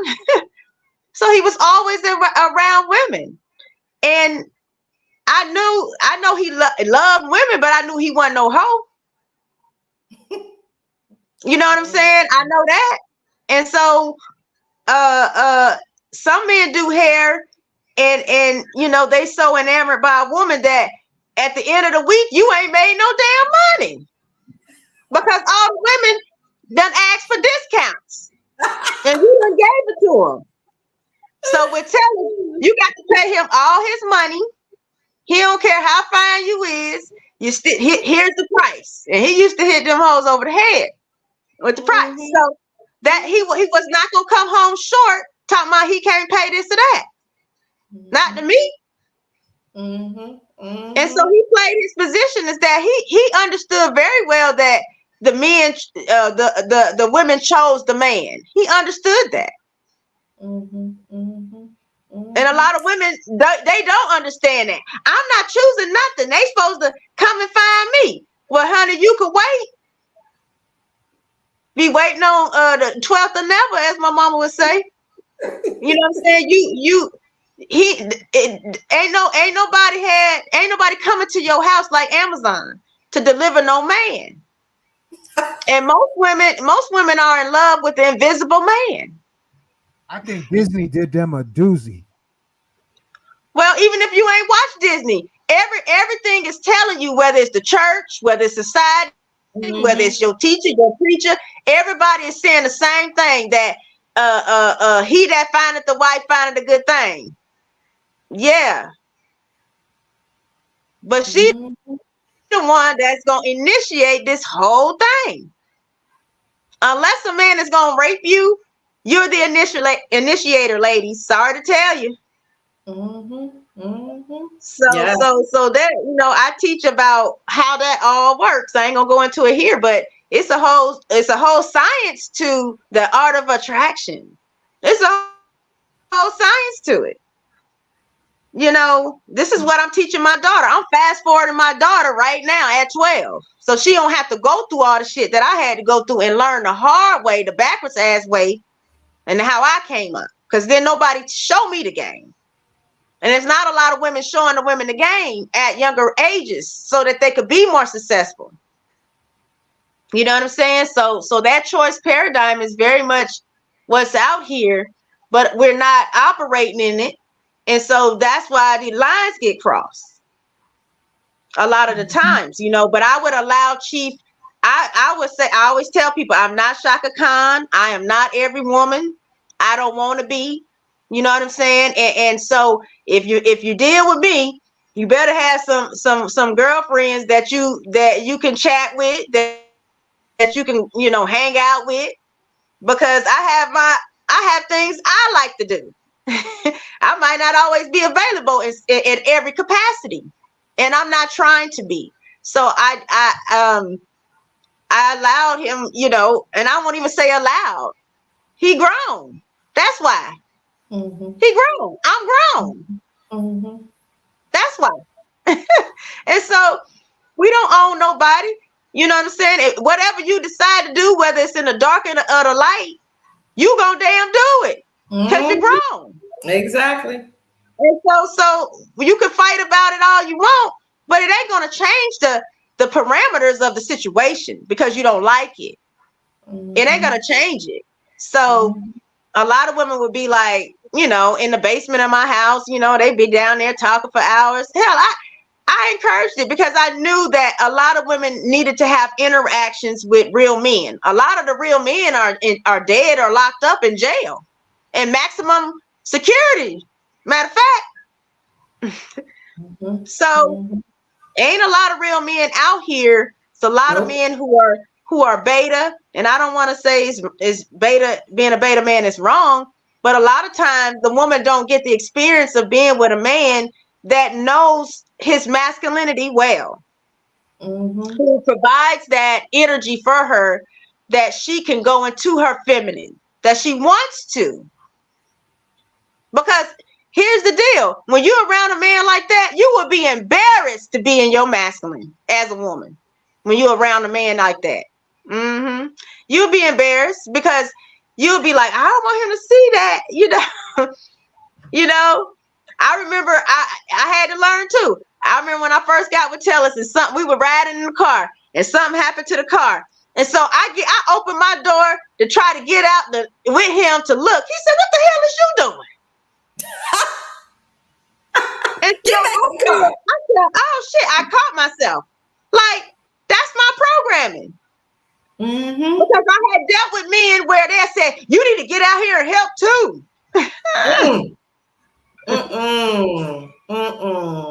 You know, but it's didn't know no things like that the women have to catch themselves. Because I remember another young lady telling me she was dating a guy and they went to the supermarket and she got out the car and she started to get the bags. And he looking at her like, what are you doing? And it's like we unconsciously go into that zone because we've been doing it for so many years, or maybe it trickled down from seeing other women, or like you said, at school, they're like, oh, you want to be independent, you want to be strong. But then there's a certain level of masculinity that comes with that we're not recognizing, we're not acknowledging, or that we don't see. And it's difficult to let go. And when we're around a masculine man, we can forget that, and we need to fall into our feminine state. And so we have to be reminded of that. You definitely have to practice that, you know what I'm saying, over and over again, you know what I'm saying? But if you're with that type of man, it becomes easier and easier for you to just, give up that programming. And that's what the medicines are good about. For me, it was my programming. I had a lot of programs running simultaneously. And none of them was doing me any damn good. And matter of fact, like Chief would always say, if we are programmable, then why are we not writing our own damn programs? Why is that? Because when I was a kid and I heard people say we're only using 10% of our brain, I remember thinking, well, goddamn, who's using the other 90%? If it ain't me. And then Erykah Badu said, you can't believe everything that you think because you've been programmed. Wake up. We miss you. I don't know what song that was, but that's what your sister said. And I understood clearly what she meant. Yeah, can't so it goes very, very deep. Yeah. Right. It goes very deep to a lot of people, I do an event called Goddess in the Fungi with the mushrooms, right? With all women. And I love a woman that is well educated. You heard me? I love a woman that's real educated, got a lot of degrees, super successful. They don't want none day of me because you know why? I let them know that all your schooling, just more and more programs you have than the rest of us. That's what you're presenting as. And a lot of them struggle to unpack that. They really struggle because I have excelled in all my endeavors. And you're telling me that I got to let that go? That I need to now, forge a new path? That's very hard for a lot of Black women because we have, really tried our best to be somebody. Mm-hmm. You know what I'm saying? But what we have left behind is nature. Speaking of nature, what we have left behind is that disconnect to our heart space, to our womb space, to the great mothers, So I got a We question. left that behind to go into these masculine worlds and get paid the same money as men. Equality. We forfeit a lot for equality to men, which don't make no sense because I push a man out my pussy. Don't make no sense. So I got a question to ask you, Madam Clark. I'm gonna put this out there to also Duli and Sincere 7. How do you handle our heartbroken, wounded sisters who don't even want to trust a facilitator of healing? Oh, Yeah, they second guessed you, but they'll go down to the European doctor and say, "Oh, my doctor said," but when they look at you, they immediately get suspicious. How do you deal with that? Hey, if I could jump in on that one. I think on the panel I might be the most controversial out of all of us, so I think I might be qualified to answer this one myself. Look, so I'm gonna tell you, one of the most dopest, most awesome things that people tell me that I love to hear is, I go off of energy and my spirit is good with you. Because this is the thing. Everybody on this panel, there's a lot of similarities between us. A lot of us do the same work, some of the same things. We do a lot of different things, but some of us do some of the same things, right? You're not picking us because of what we do. You're picking us because of who we are, and you trust in us in being who we are to be your facilitator. That's part of the medicine, right? So I don't try to convince, or I don't try to, make a person comfortable. I give them me as raw as I can give them. Like a lot of people have tell me, to change the way I present myself on my forums, my platforms, my lives, all of this. And I'd be like, no, because I don't want somebody to watch a live and be like, oh, I like this dude, and then get here and be like, wait a minute, I didn't know you smoke weed. I didn't know you cuss. I didn't know you talk shit. You know what I'm saying? No, I'm gonna do all that shit so you can see it. So by the time you get there to me, you already comfortable. Yeah, I already know you do all that shit, right? So I don't think there's ever a need for any of us to have to convince anybody. And, like I always do say, if there's a characteristic about me that stops you from getting your healing from me, then there's something you need to work on, not me. I think that, what's interesting is that I've seen over the years that people, what Sincere says is true, being authentic. And I've seen people that deal with the medicine world and they want to be able to copy somebody else's so-called culture. I remember I seen that even in the early 2000s when I was studying Tibetan Buddhism, and I was dealing with the Mahayana and the Hinayana and Vajrayana path. And I would see so-called Americans that wanted to dress like Tibetans. All of a sudden try to, they think that spirituality equates to talking very low, and I have to sit this way and look this way and this way, and that's going to qualify me to play the part of what we call being spiritual. All right. I've seen a lot of that. Some people might call that even cultural appropriation. But to me, what I find is very interesting, and I laugh at this all the time, because I don't want to have to change the way I dress and different things like that.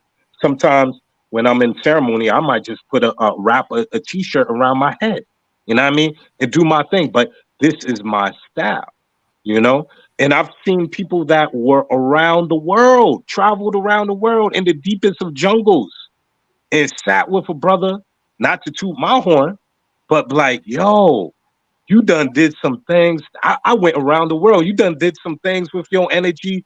You did some things with I don't even know what you were singing, but you brought me there and you allowed me to let go things and all that.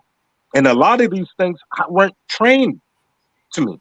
These are things that I gathered through my past life. These are things that are through my ancestry, my mother's bloodline. The healers on my mother's bloodline. You know what I mean? So these things are something that has been activated straight through me. And if it's not meant for you to be with me and sit with me, I'm okay with that. This is not first of all, this is not a popularity game for me. I'm not trying to be the biggest man out there doing this work or not. There's enough of people out there that need help, man. And there's enough of work for everybody.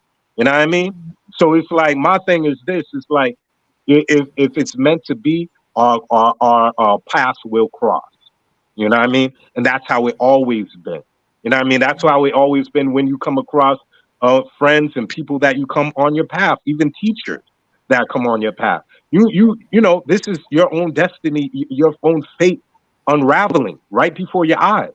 So if it's not meant for the person to come across you, it's okay. And some people might judge you just on the base how you look, and they might lose their blessing for coming from a place of just I'm judging that person outwardly. How can this man be a medicine man? He looks like this hip hop type of dude. But they tell you all the time, don't judge a book by its cover. You know what I mean? And they have something. I'm reading this book currently right now. It's called The Divine Madman by the life of Drumpan Kinley. He was this master from Bhutan. All right. Now, when we talk about the crazy wisdom masters, some of them would be called the Mahasiddhas. All right. When we talked about Sunyata Saraswati, he was a crazy wisdom master. You know what I mean? And these are the people that outwardly, by the masses and what the masses deem as what is spiritual and what's deep, these people would do the opposite. Just to mess with their ego. Just to chip away at their pride. Because you might have some people like, and even Firewater told me this about Sunyata. You might have some students that like, oh, I'm vegan. You know, I'm so spiritual because I don't eat any meat, you know? And he would purposely bring that student to this restaurant. He's like, here, you're going to eat this fried chicken with me. You know what I mean? Or you have this other person, oh, I don't drink or smoke because I'm holier than thou. You know what I mean? He would be right there and break out the wine and tell his closest, one of his students that are super so-called pious, hey, you sit down and drink this wine with me. Not to say that he was a drunk, not to say that he was overindulging on any of those things, but he did those things purposely to be able to let you know what you think is not always what it is. And when we look at perception, when we look at even what we deem, I'll never forget, big up to Keitha or Sister Nikki. I'll never forget, she had us eat this particular herb just for an exercise on perception. And then when we ate this particular herb, she had us eat some different fruits. She had us eat a lemon after we ate this herb. And she said, what does the lemon taste like now? The lemon tastes mad sweet to everyone. So she's like, what is perception? Some people might say, well, when we look at a lemon, it's supposed to be sour. But that might not be, that whole exercise was to let you know, it might not be sour for everyone. It might be sweet to the next person. So when we look at spirituality, we have to understand first and foremost, when we look at the supreme universal mind, that force that we want to call God, Goddess, Great Spirit, has many different faces. You know what I mean? Has many so-called personalities. That's why you had Kali, and then the next face of her is Green Tara, for instance. You know what I mean? So they were constantly showing you, just like you might have Hathor from Egypt or Kemet. On the flip side of her, you got Sekhmet. But it's showing you don't be so attached to what we think is always the so-called 100% truth. That's what get people in trouble. That's what we call dogma.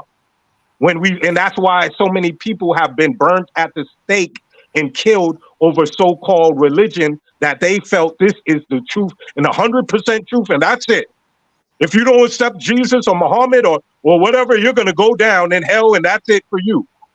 No, the spirituality, what we call having a connection to the divine, can look like many different things, you know? And that's what the crazy wisdom masters were trying to relay and communicate to people, you know? I'll leave you with one thing here. There was one great master. Y'all can look him up. He's from India. His name was Tilopa. And he had a student named Naropa. This is the lineage that leads to this great yogi called Milarepa.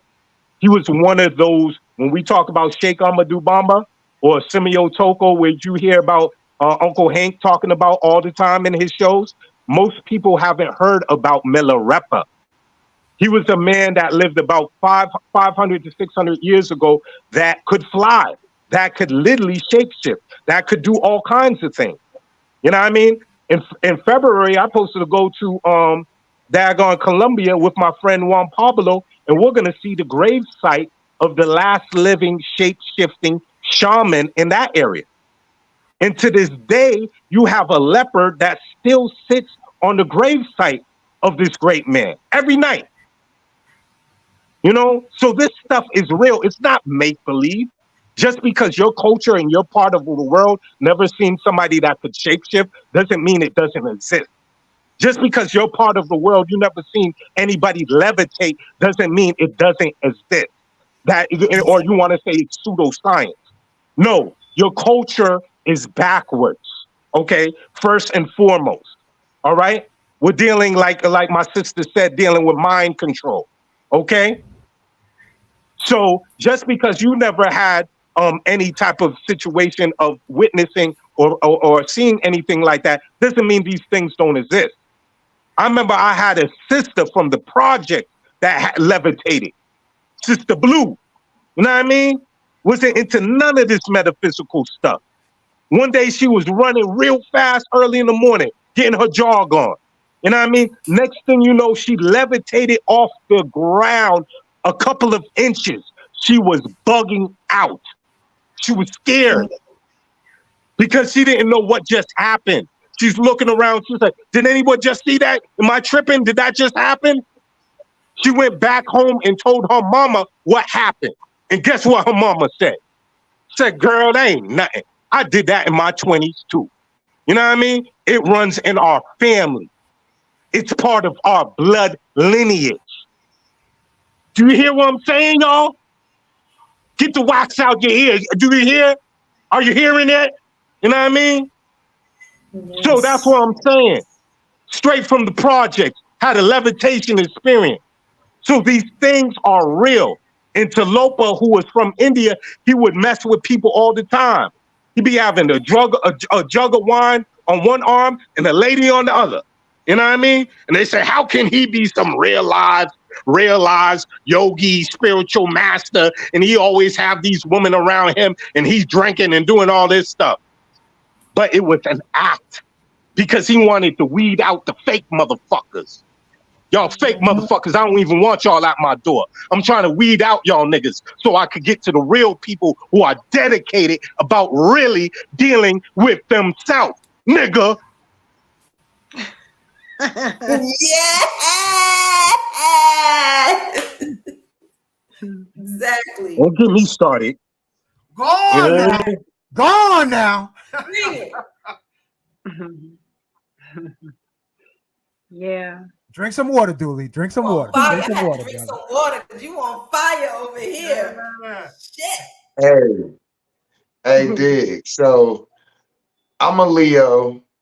All right. It has something to do with me. But I want to just throw something out there about my brethren NightHawk real quick. How many of y'all have heard him be referred to as your favorite medicines man, favorite medicine man? Y'all heard that before? Let me just tell y'all, Madam Clark, she might go ahead and back me up on this. I gave that brother that name. Okay. After I met him and we had the after party of the first psychedelic teleconference in 2020 that we was all a part of, and it was dope. It was medicine worker VIP at that place that day. A lot of people of different names, right? And I was like, yo, I love this brother right here. I had just met him. He was like the dopest brother. And so I had reached out to him and hosted him in Detroit. And he came to give ayahuasca. And so I'm telling my village about him. And I said, yo, I know I'm y'all favorite medicine man, but look, this your favorite medicine man. And from that day forward, he rocked that shit. Like, I like that shit. Your favorite medicine man. And yo, to this day, he's still my favorite medicine man. You know what I'm saying? No doubt. That night was epic. That night was epic, Sincere. I'm going to tell you, the level of high conversation that was having that night between Sincere and Chief NightHawk. I mean, you know, when brothers get in their masculine, you know, imagine me, NightHawk, Sincere, who else? Archeon, all these guys that we was all in there, and we was all trying to make our point, and we was all beating our chest, and we was all in our divine masculinity, like, yeah. And we recognized the power within each of us. It was a beautiful, beautiful night. I remember that was the first night I met NightHawk. And I remember, like, I already the women in the room. Like, yo, I already knew who that dude was as soon as I seen him. You know what I mean? He was talking about, remember, Sincere, he was talking about bringing down these stars, man. I was like, he was talking about some ill shit that night. I remember. And we was getting fucked up that night. You know what I mean? And I remember. That was a classic night. Yeah. I remember the women in the room had said that they wanted to give thanks to us for letting them witness us in our masculinity with each other. Because they was like, any women anywhere else on the planet would think these niggas is about to kill each other. But this is the most love I've ever seen in the most aggressive fucking way. Right. Yes, brethren. You know, it got to that point. Like, literally, we were so passionate. They was like, these guys are about to throw some blows at each other. You know what I mean? But it was all love. You know what I mean? It reminds me of the old ciphers back in the 90s with the gods, with the nation of the gods and earths. For those who know about the 5 percenters, it reminds me of even some of my Nuwabian brothers, even some of my Hebrew Israelite brothers. Like, they get so passionate of their stuff, but it's the exchange of ideas, it's the exchange of information, which was so beautiful to see a group of people that were so passionate about sharing things that they love, about sharing about medicine work, by sharing, well, I see this. What did you see, bro? What, you know, all kinds of things. You know what I mean? I always say, if you put me in a room with 3 people, I'll be all right. That's people that's been in the military, people that's been in prison, or nerds. And NightHawk was all 3 of them. That was my man. There was nothing soft about him. I don't give a fuck how hard he came. He come back at me hard. I'm like, hey, fuck you talking about? Hold on, nigga. Hold on, nigga.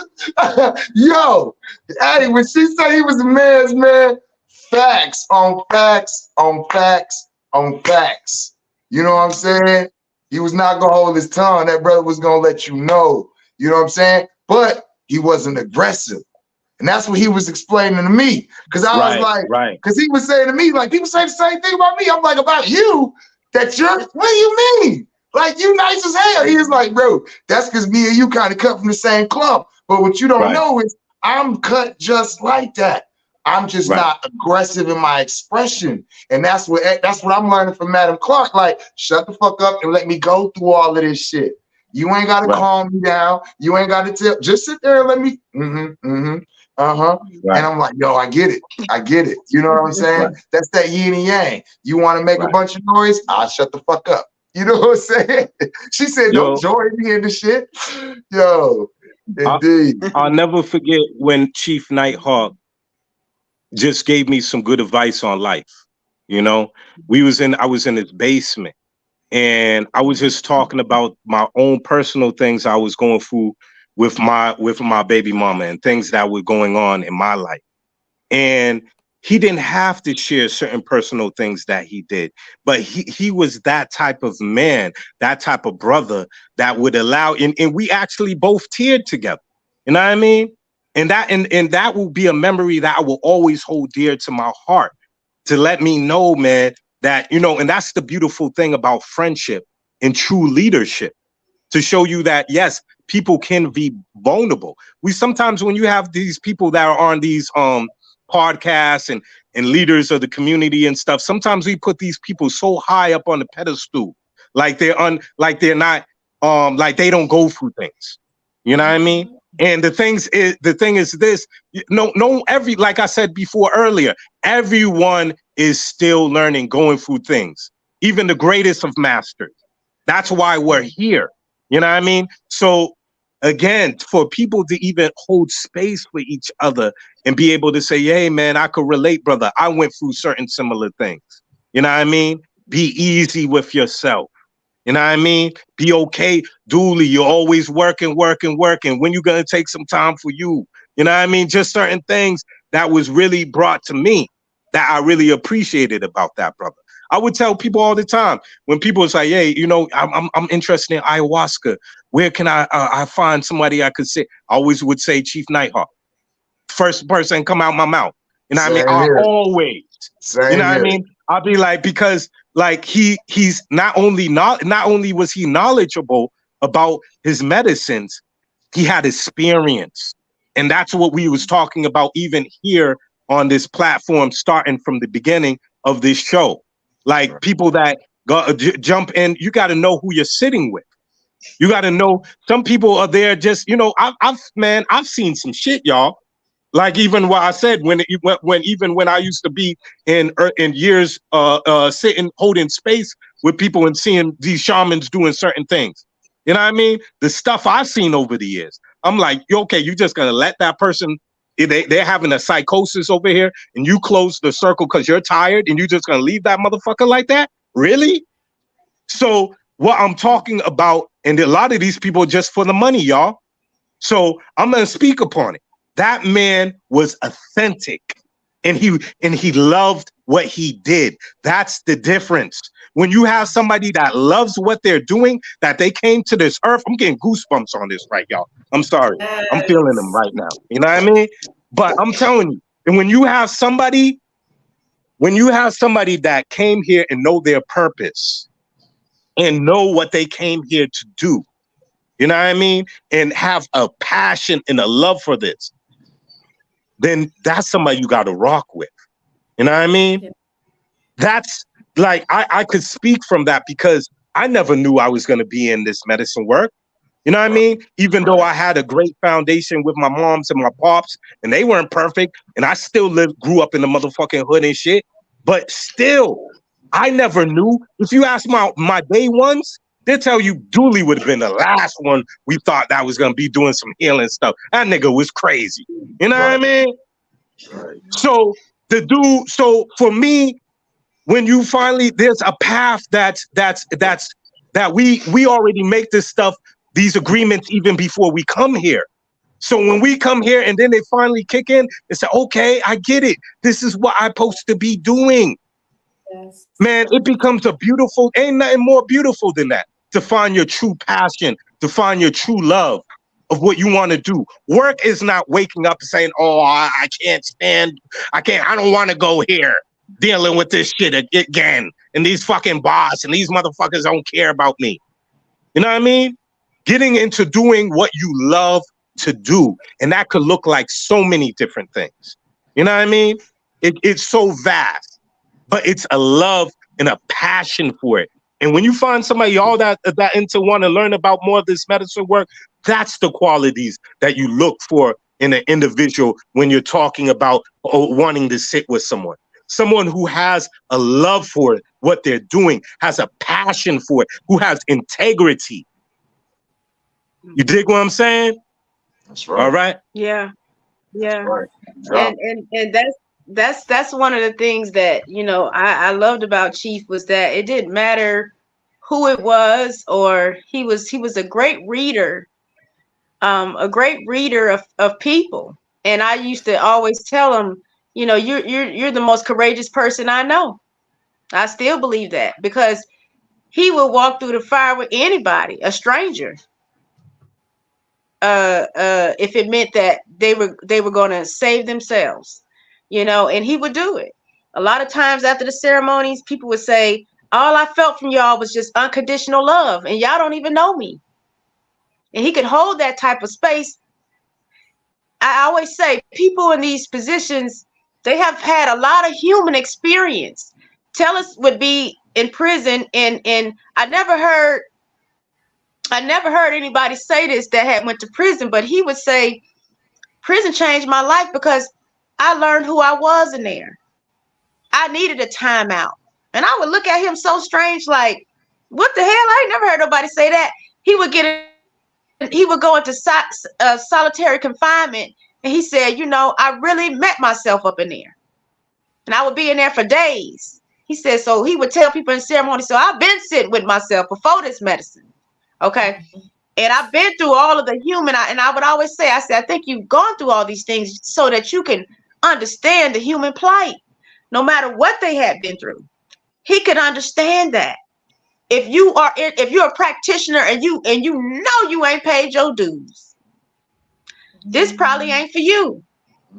Because these peoples that is the real peoples who do this shit, okay, they have gone through things. I'm in the biggest initiation of my life when he crossed over. You know what I'm saying? Because I'm aware of that. And it's only for my highest good, somehow. And that's a lot to process. But I know that. Otherwise, it wouldn't have happened. Right. You know, I can't ask, why me? Why me? Because that'll never end. So when you're vetting who you work with, you know, look at their character. How do they treat the person next to them? Right. Forget a ceremony. How do they treat the person next to them? How do they treat their children? Because Chief loved his children. Okay. It wasn't nothing I could do to get in between that. And I would never. He loved his children. He was so happy to have children.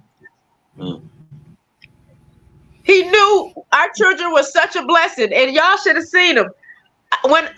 So let me tell you, I got pregnant within 3 months of knowing Chief, which was really crazy, okay? Because I was like, oh, Lord, you done did it now, Anna.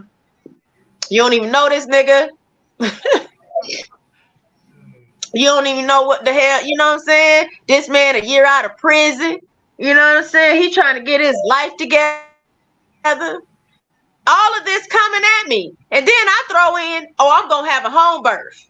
And you know what he said? Let's do it. Okay. Now, mind you, Chief is from the ATL, Georgia.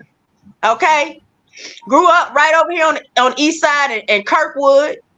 You know what I'm saying? And you know, when I met him, he was real street still. You know what I'm saying? Really street, heavy programming. And I said I wanted to have a home birth, and he said, let's do it. The way he stood in the gap for me, having these babies at home, not knowing anything about it. He didn't know nobody in his family. All his family members thought we was crazy for doing this. They were like, hey, y'all know they have hospitals, right? But we decided, I was born at home, right? So I wanted to keep that tradition. And that's what we did. And him and my midwife, God rest her soul, him and my midwife was peas in the pod. Even more, they had a tighter relationship than me and her had. And she always told him, she said, Tellus, I want to work with you. She said, I know you're a midwife. And that's exactly what he did when he was working in this medicine. and you stand in between these worlds, and you help bring people's back to themselves sometimes. Right. Soul retrieval. Right. I witnessed it. He done brought me back a couple times. And I was the main person. I was the main person who had control issues. You know what I'm saying? I'd be like, I don't know about this. You know, I don't know about this medicine. You know, when I got heavy into mushrooms, you know, the mushrooms was always trying to learn me, let go of your control. That's an illusion. And the first time I went back, I came back and he was standing over my body. And I said, what the hell happened? And he was like, you was fine. I was watching you. I know what's going on. Now, mind you, y'all know him as Chief, but I was like, don't ever let that happen again. But I did feel secure that he knew what was going on. And that happened a couple of times. And he would always bring me back. And that's just what the type of person he was. Like, he wasn't afraid in this world. He was always strong. He was always, you know, he would look at me. He'd be like, let's crank it up. You know what I'm saying? Let's balls to the wall. You know, and I'd be like, all right, you know, I'm riding with him, you know. And I really appreciate that type of character. The character that he had was unmatched. But he had to do some deep work on himself. He was always, if I came to him, if somebody came to him, he didn't have a problem apologizing. He didn't have a problem saying, you know what, my bad, that shit was, I can see what, you know what I'm saying? He didn't have that problem because he knew that he could misstep. He knew he could make a mistake. Wow. So you know, when we first started off in this medicine world, we got caught up with a crazy ass shaman. And some of y'all probably know him, but I ain't gonna mention no names. But like, there are some things. Hold on. You're not gonna skip. We don't need to know the name. Could you please share a crazy shaman story? we know some crazy shamans too, but we'd like to hear a crazy shaman story. Well, this person was taking advantage of people's. Uh-oh. And see, when you first start doing this medicine work, folks out there who ain't did medicine work and who are interested, you don't know what the hell going on. And back in those days, there wasn't all this language around it. Back in those days, nobody was talking about it. If we posted a group picture, everybody said, where y'all at? We were like, oh, we're at a gathering. We couldn't say we was doing ayahuasca. Now you can. So we didn't know. My sight wasn't turned on like it is now, nor was his. Wow. And then when you run into somebody who is a master sorcerer, who and I give Jack his jacket, who knew how to traverse those worlds very efficiently, and you know nothing, you about to get got. Ayahuasca is a visionary medicine. It's a visionary medicine. So this dude would look down the road on your ass. He ain't supposed to be doing that. He's supposed to be minding his business, conducting the ceremony. Right. But he's looking down the road on your ass. And so after ceremony, he might say, Anna, you know, you really have a gift. You are really something special. And here you are coming into yourself and you're like, oh, this guy heading up the thing, he said I'm special. Oh, my goodness. Well, what do you need from me? Now you all ready to play the game, but you about to get got. Wow. And I'm talking about spiritual molestation. I ain't even want to come here, but I'm here. You see what I'm saying? I didn't want to say that. No, that's good. I mean, it's but I'm gonna say it. Aware of, you know. So thank you for sharing, because I'm pretty sure half the audience didn't know about things like that. So we need to know this. And this thing like this, you guys can learn if you attend the psychedelic conference. Brother Duli's gonna be there.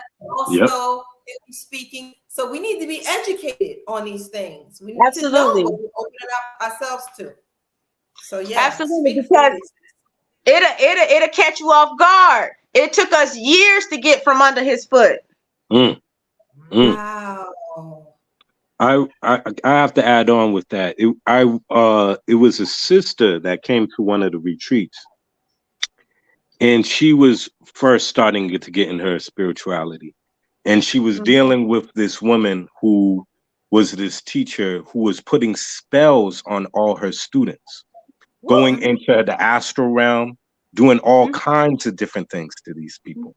You know what I mean? And that was her intro. And she already had issues with trusting people already. So that even jammed her up more. You would be surprised how much of that goes down. There was a woman I worked with in Minneapolis. Now, this was deep. I did some yopo with her. And as I did the yopo with myself, because I always believe having one foot in the door, one foot still in the physical. You know what I mean? So I could be right there with the client. They had me, my higher self and my spirits that walk with me had me unraveling these knots that were in her auric field. They jacked her up. She was dealing with a group of people who were dealing with hypnosis, hypnotherapy. And they went in, jacked up her chakras, did all these type of things on her while she wasn't even aware of that. And while I was taking all of these things off of her, she came back down from the experience and she's like, where have I been, Duli, for the last 7 years? And that's when and then I start telling her what I was peeping on the other side, and she was picking it up too. She peeped it too, and she's like, wow, I can't believe they did this to me. So again, we're dealing with people, and this is important. This is very important because we're dealing with a lot of people that might be new, straight from the church, maybe straight from the mosque or where have you, and they're really trying to look for themselves and get to know themselves. And they're hearing about this thing of spirituality, metaphysics, oh, I'm woke, all these other things. And they're very impressionable. You know what I mean? You'll be surprised the things I hear, because the streets talk, y'all. You know what I mean? The so-called high masters that have written all kinds of books and different things in their track record. You know what I mean? But again, I'm saying to y'all, people put the people up on these pedestals. You know what I mean? And my thing is that you have to use your intuition. You have to use, that thing in your gut. You know what I mean? Them things that you feeling in your gut, them things don't lie. They're not lying to you. Your body is always talking to you and letting you know, I just don't feel so right about this person. You need to go along with that. You know what I mean? Because that's what's happening in the Catholic churches with these molestation with these little boys. That's what's happening in all kinds of different arenas. And because people want to throw a blind eye to it, because everybody has their devotees there, and we can't say anything about this person because he's the high one up there and everybody look up to them. That's bullshit. You know what I mean? No one's untouchable. You know what I mean? You know what I mean? No one's untouchable. And when you see when a person is being called out, because this is what the community is supposed to do, if a person is to be able, if they're really sincere, if that person did fuck up, they need to be held accountable for that shit. That's right. And be able to say, hey, and make amends if they're really about that life. You know what I mean? Or be excommunicated or whatever needs to be done. But the level of damage that happens, you have people that are coming into these things because they're already damaged, already have trauma. You know what I mean? Or, the number of women that I have come across that deal with a level of molestation, rape, stuff like that. It's crazy. About 90% or more of cases going through this. So again, these are things people have to be aware of, and no one's so big that they can't be checked. You know what I mean? I remember someone within hip hop history. I'm not even gonna name no names. We probably all know who I'm talking about. You know what I mean? There's a lot of people that have been accused of these things, and people to this day that say, "Oh no," even some of your favorite rappers say, "Oh, he can't be touched." You know what I mean? He can't, you know, forget what anybody said that he did. Nah, he's a pioneer in hip hop. He can't be touched. You know what I mean? No, that's not right. Right is right, man. And people have to be able to be held accountable for their action. You know what I mean? Straight up and down. You know, And so let me throw something else on top of that, if you don't mind. I had somebody in the community I was having a discussion with, and they told me they were on their way to visit somebody. And when they said the person's name, I said, "You talking about so-and-so?" And they was like, "Yeah." And I hesitated and I left it alone. And so I continued on in another conversation. They said, "Hold on, but I noticed a minute ago you hesitated when I said," and I said, "I ain't really got nothing to say about that. You know, I don't really be speaking on people if I ain't, you know." And so he said something like, "Well, you like the second or third person that's saying something." Well, I said, "Well, maybe you want to go back to the first or second person and talk to them." And he said, "Well, you know what? They didn't say it to me directly. They said it on a video that I was watching from a couple years ago." And, you know, we went on with the conversation. They called me back later and said, "You know, I had hit that person up that I watched from the video and asked them about the person." And they were like, "Nah, we don't." And he said to me, "You know what's messed up is in this community, people will speak positively about people, but when then that person does something to violate, nobody talks about it. Nobody tells nobody." And it's kind of like, you done did all this promotion of this person, and we got all of these videos going for years on end that we ain't thinking about. I said that shit 2 years ago. "Yeah, I just watched that shit last week. I got an appointment with my man next week." No, don't do that. Don't do. So it's kind of like, ooh, like we need some type of system that we can report back to, like, you know what I mean? Where it's like, and we already know it's crazy out here. And also too, like, I feel this important. Anna, you said this too, that there was moments where you would make sure your presence was known when Chief NightHawk would have certain female clients, and because he would intuitively pick up this sister might have a lot of trauma, might be uncomfortable working with a man. So the importance of even having a woman there to make sure that woman even feels safe is important as well. Because I've heard cases in situations where motherfuckers were thrown under the bus too, where niggas didn't do nothing and they were accused of stuff. So that happens too, you know, because you're dealing with a lot of damaged individuals out there. And so my brothers, y'all, and even from experience, you got to protect yourself as well if you're doing this work. You might have to have some females support systems and assistance there for you. You know what I mean? For your own protection as well, because you're dealing with sacred medicines, and sometimes things could get blurry, and somebody could say, "Oh, I thought this could happen," when that shit didn't happen. So a lot of these things we have to be mindful of and be aware of as well. You know what I mean? I'm just throwing that out there as well, you know? Yeah, because either way it go, you know, sometimes people are just not well versed on how all these worlds work, right? And they may not have the language or the articulation to go with what actually happened. I would just say, I would challenge the brothers to really, you know, have a handle on your sexual energy. Don't be throwing your energy around any kind of doggone way in this work. It's unnecessary. And that's one thing that Tellus did a lot of things, like on his medicine bag, he had bells on it. So when he came in the room, you heard him coming. He did that for other people's sanity's sake, let's say. So that the women knew, oh, he's coming up on me. He didn't just sneak up in the room and appear. And I've seen that type of stuff. But he was doing things to let the women know I'm a safe place. I don't mean you no harm. I know you have trauma with men. I'm well aware of it. Sometimes I would come down. He did a lot of private ceremonies with people, one-on-ones, which is the best. And I would go down there. He said, and Anna, come down there and talk to this woman. She kind of skittish. You know what I'm saying? And I would go down there, and I could see the women breathe a sigh of relief when I would appear. Mm-hmm.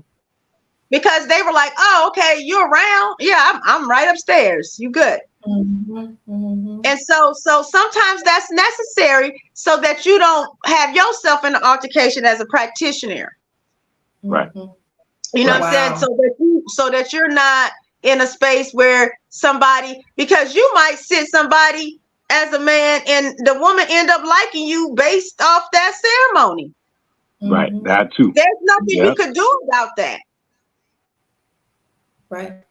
There's nothing you can do about that. You know what I'm saying? So yeah, it goes both ways that that people have to be responsible about their sexual energy. Women too.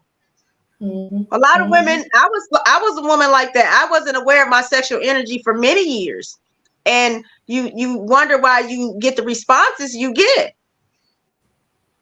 So if I'm in a ceremonial space, I know how to manage my energy on all levels because I have to, because I'm here to be of service in whatever capacity that is necessary. I'm not here to show out. Like I tell people, I'm not no actor. This ain't no performance. I'm here to serve you.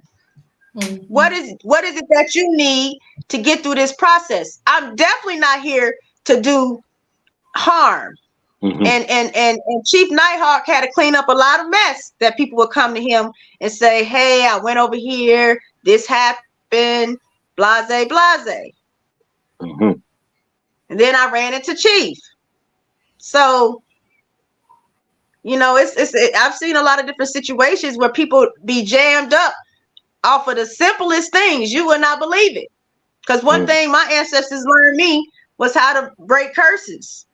And I didn't want to know nothing about that shit, really. But they learned me about that world. So I had to encounter certain situations. And it's so subtle.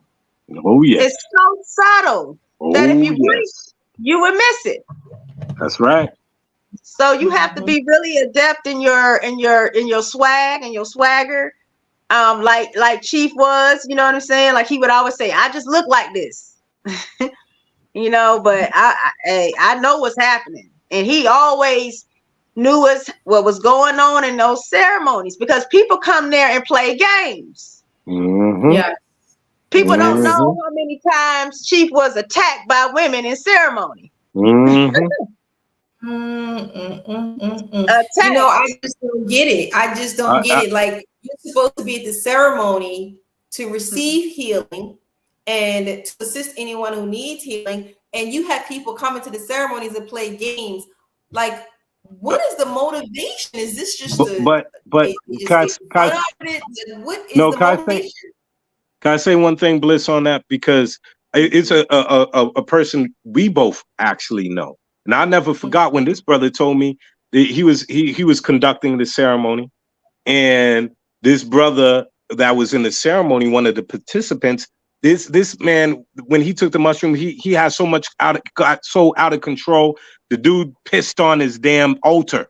You know what I mean? Start knocking stuff. Oh, it went totally psychotic. You know what I mean?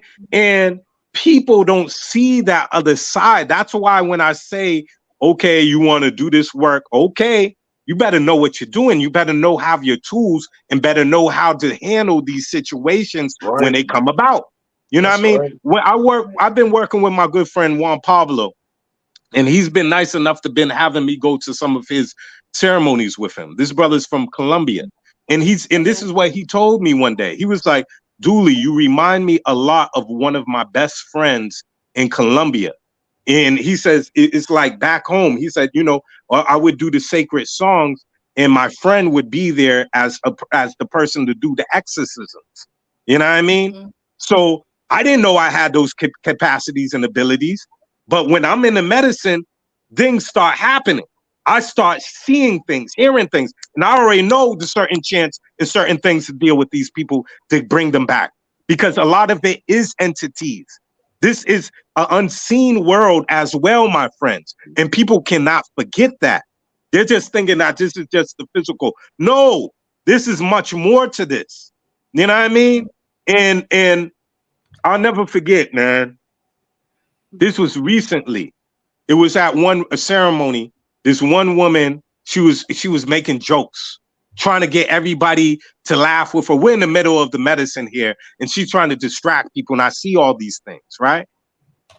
But that's why it's so important to listen, and sometimes not even be fast to judge about the situation. Because the next day when we had integration and we were talking, she was like, you know what? I got very scared. She said, in my mind's eye, I seen this negative energy that had to come out of me.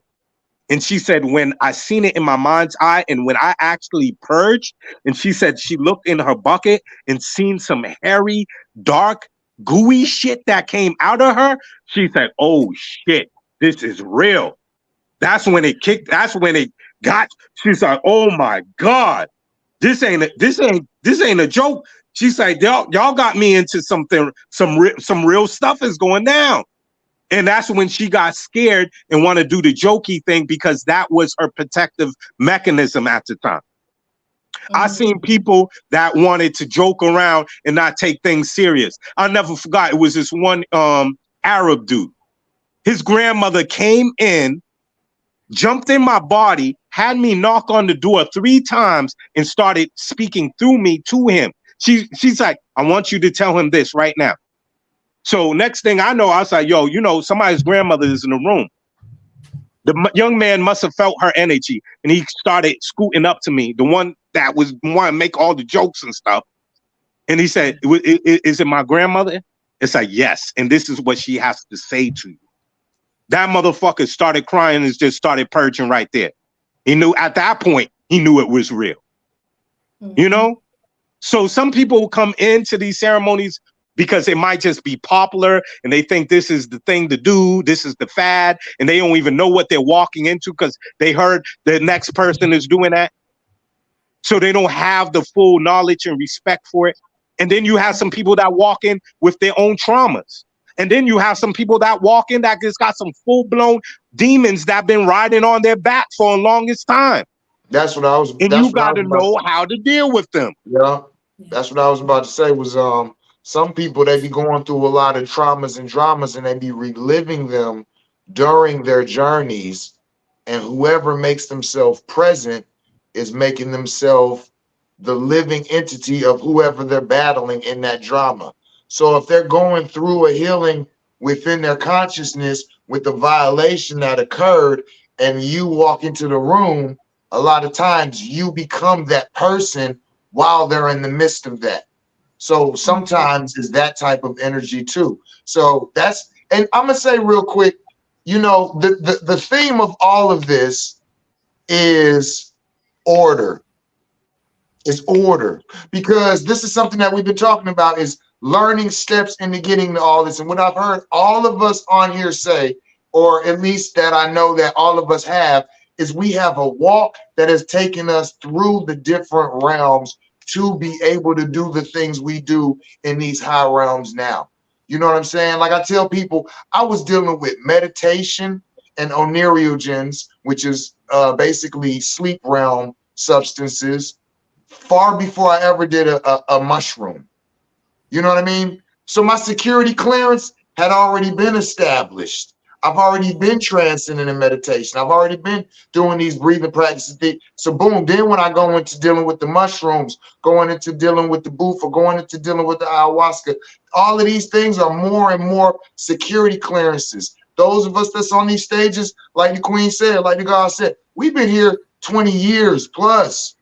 We've been trained. We didn't just start off a couple years ago and, oh, this is dope. I did, you know, a couple grams. Now I'm on 12 grams. Now I'm about to start teaching and selling. And no disrespect to anybody who's demanding 2 years, but we've been through practices. We've been through rites of passages. We've been through initiations. We've been through classes, courses.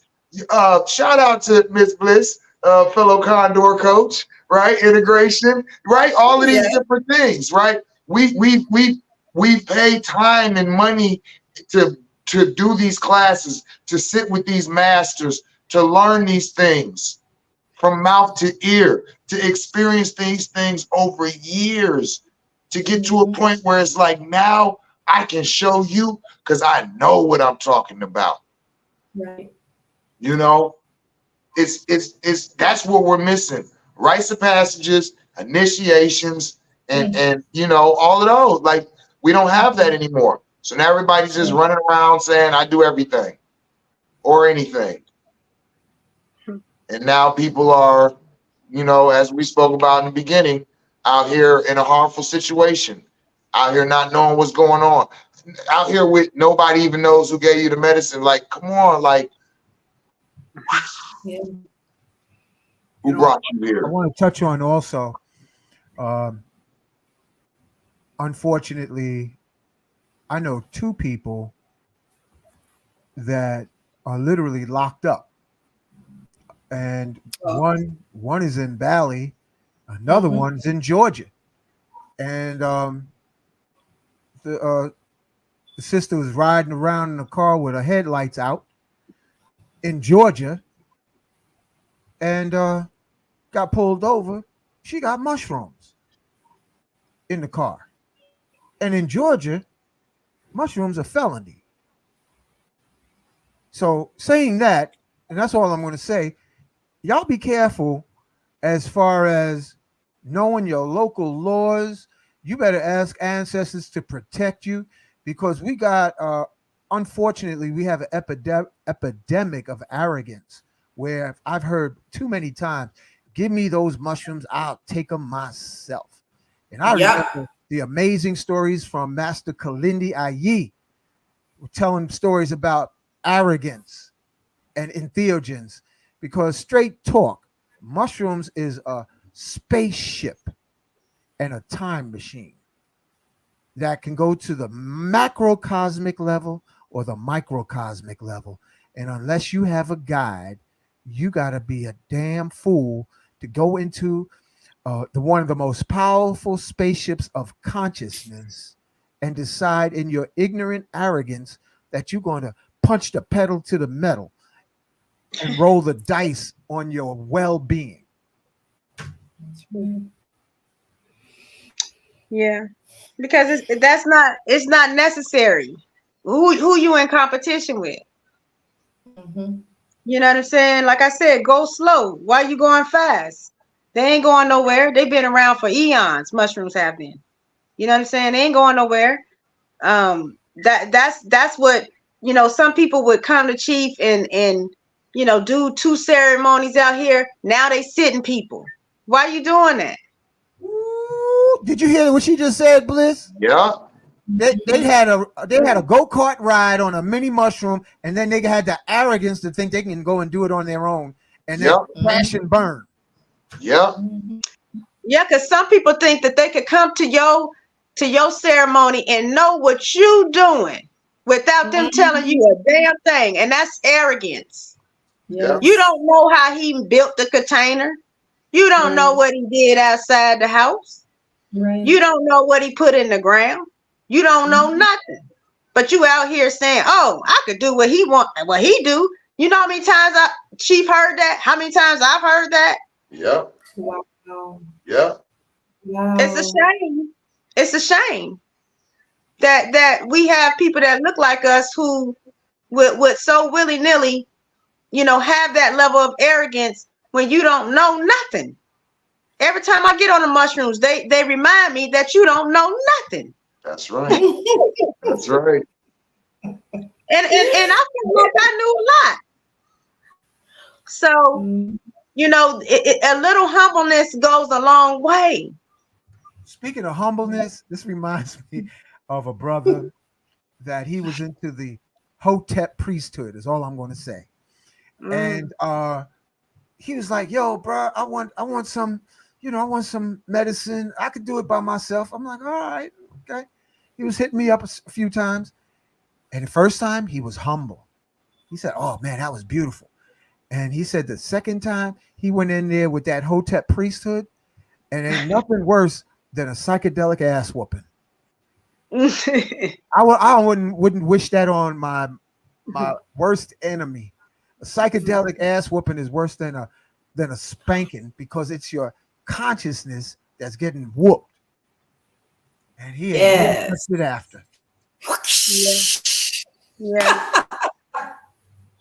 Yes. So y'all make sure y'all get to that psychedelic conference. Get your information, get educated, get all your downloads, take a notebook with you so you can take some notes, collect all the flyers, connect with the vendors. Look, you got some information right there. You see that right there? So you can start learning as opposed to being fearful about these things. These things are here to assist you. These people are here to teach you, educate you. They're here to assist you.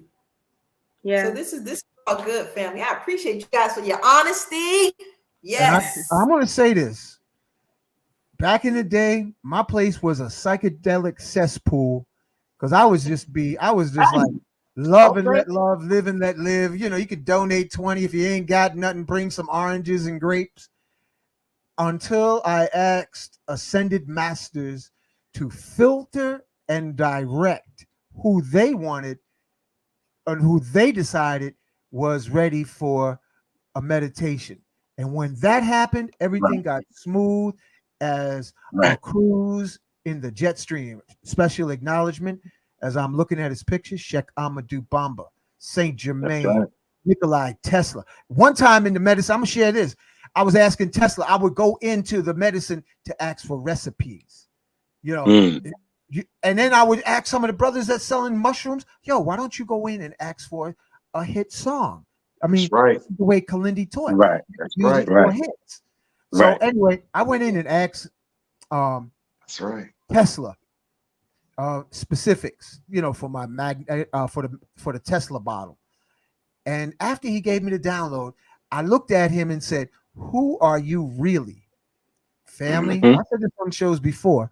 He peeled out of his skin suit, and underneath was his bald-headed, broad-shouldered, blue black man.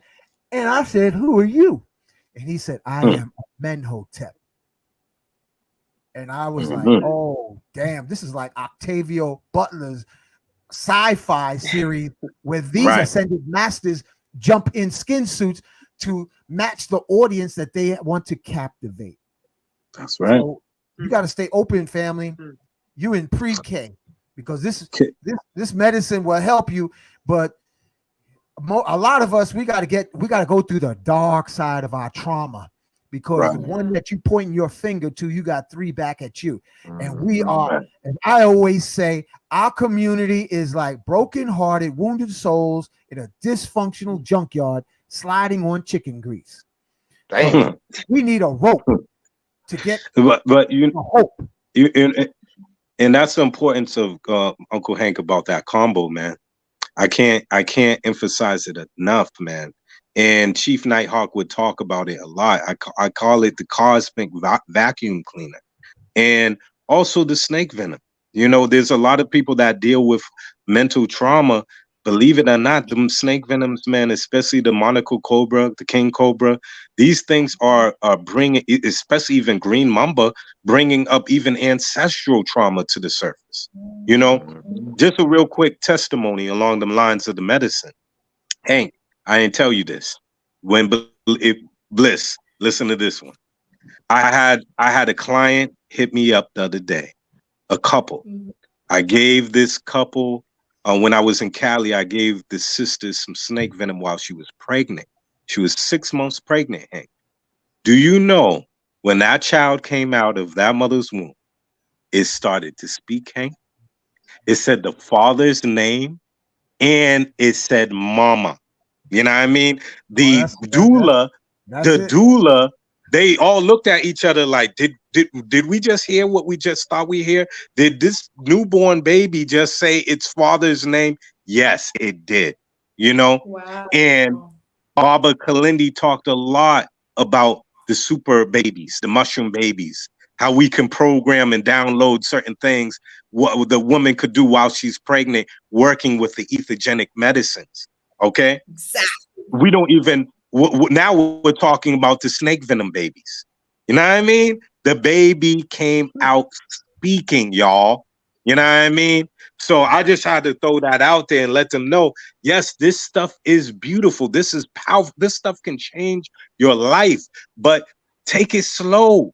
Deal with come on, man. I've been doing this for 30 some years, yo, with the energy work. Yeah. Ain't no rush. You know, you rush in and you jam yourself up. Take your time. This ain't a race.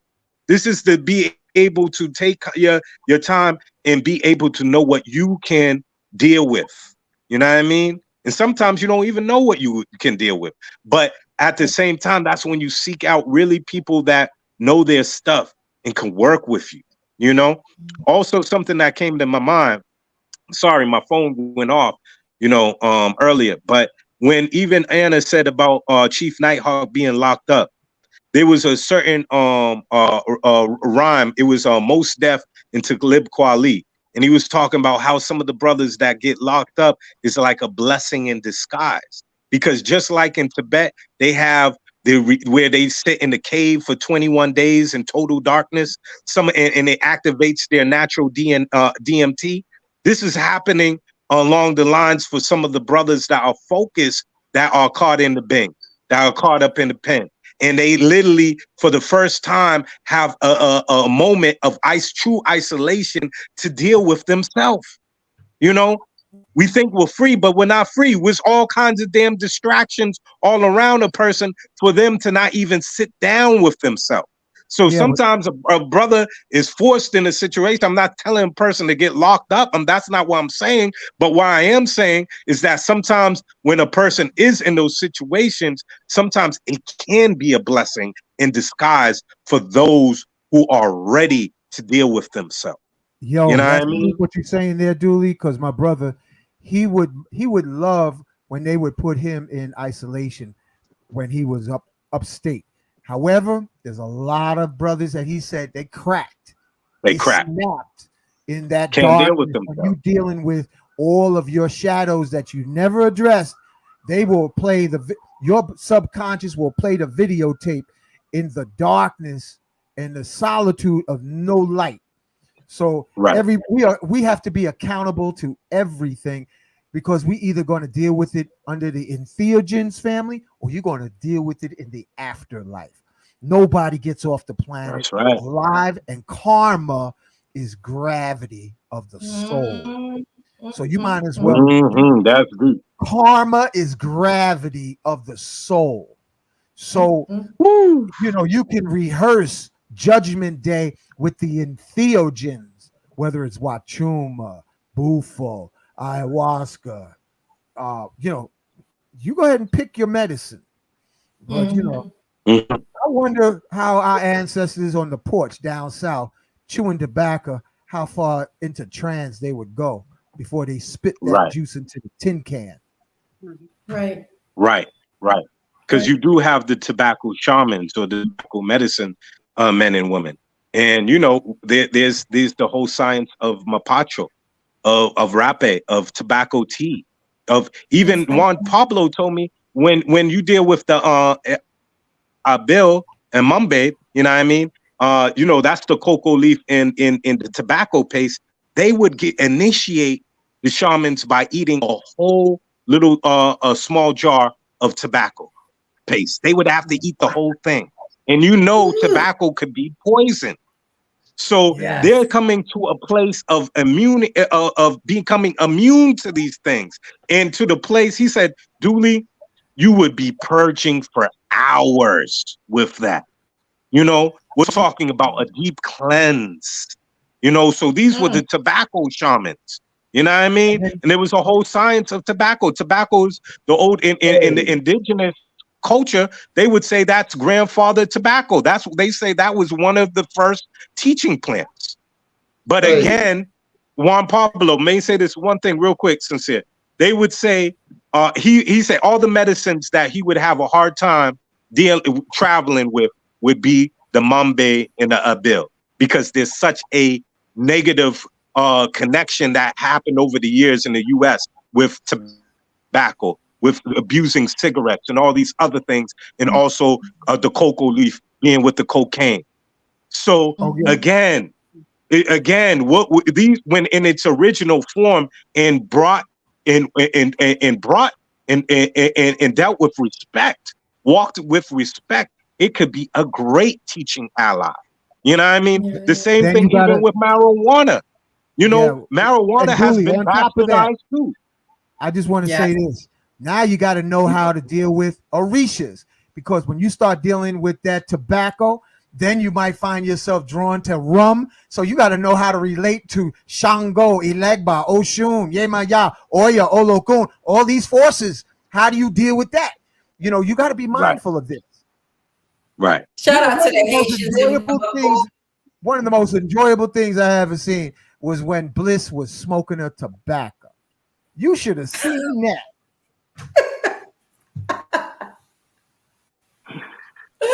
Oh man.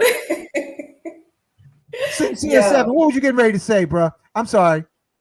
No, I was just adding on to what Duli was saying about that tobacco. One of the fellow practitioners at the pad was telling me about his time with one of the tribes, and they do a tobacco diet where they drink like a gallon of tobacco tea. And as you drinking it, it's causing you to purge. And after you purge, you keep drinking it. And you purge it, and you just keep doing that until that whole gallon is gone.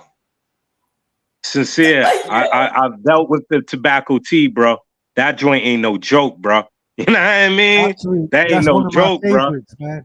That's some heavy I'm gonna tell you why that's one of my favorites, because I would boil it down to my intuition said stop, and when I would hit an ounce, I would come out of my body and walk down the hall, and until I put actually running lights in the hallway, so I was like, okay, I know I'm out of my body because I'm passing these lights.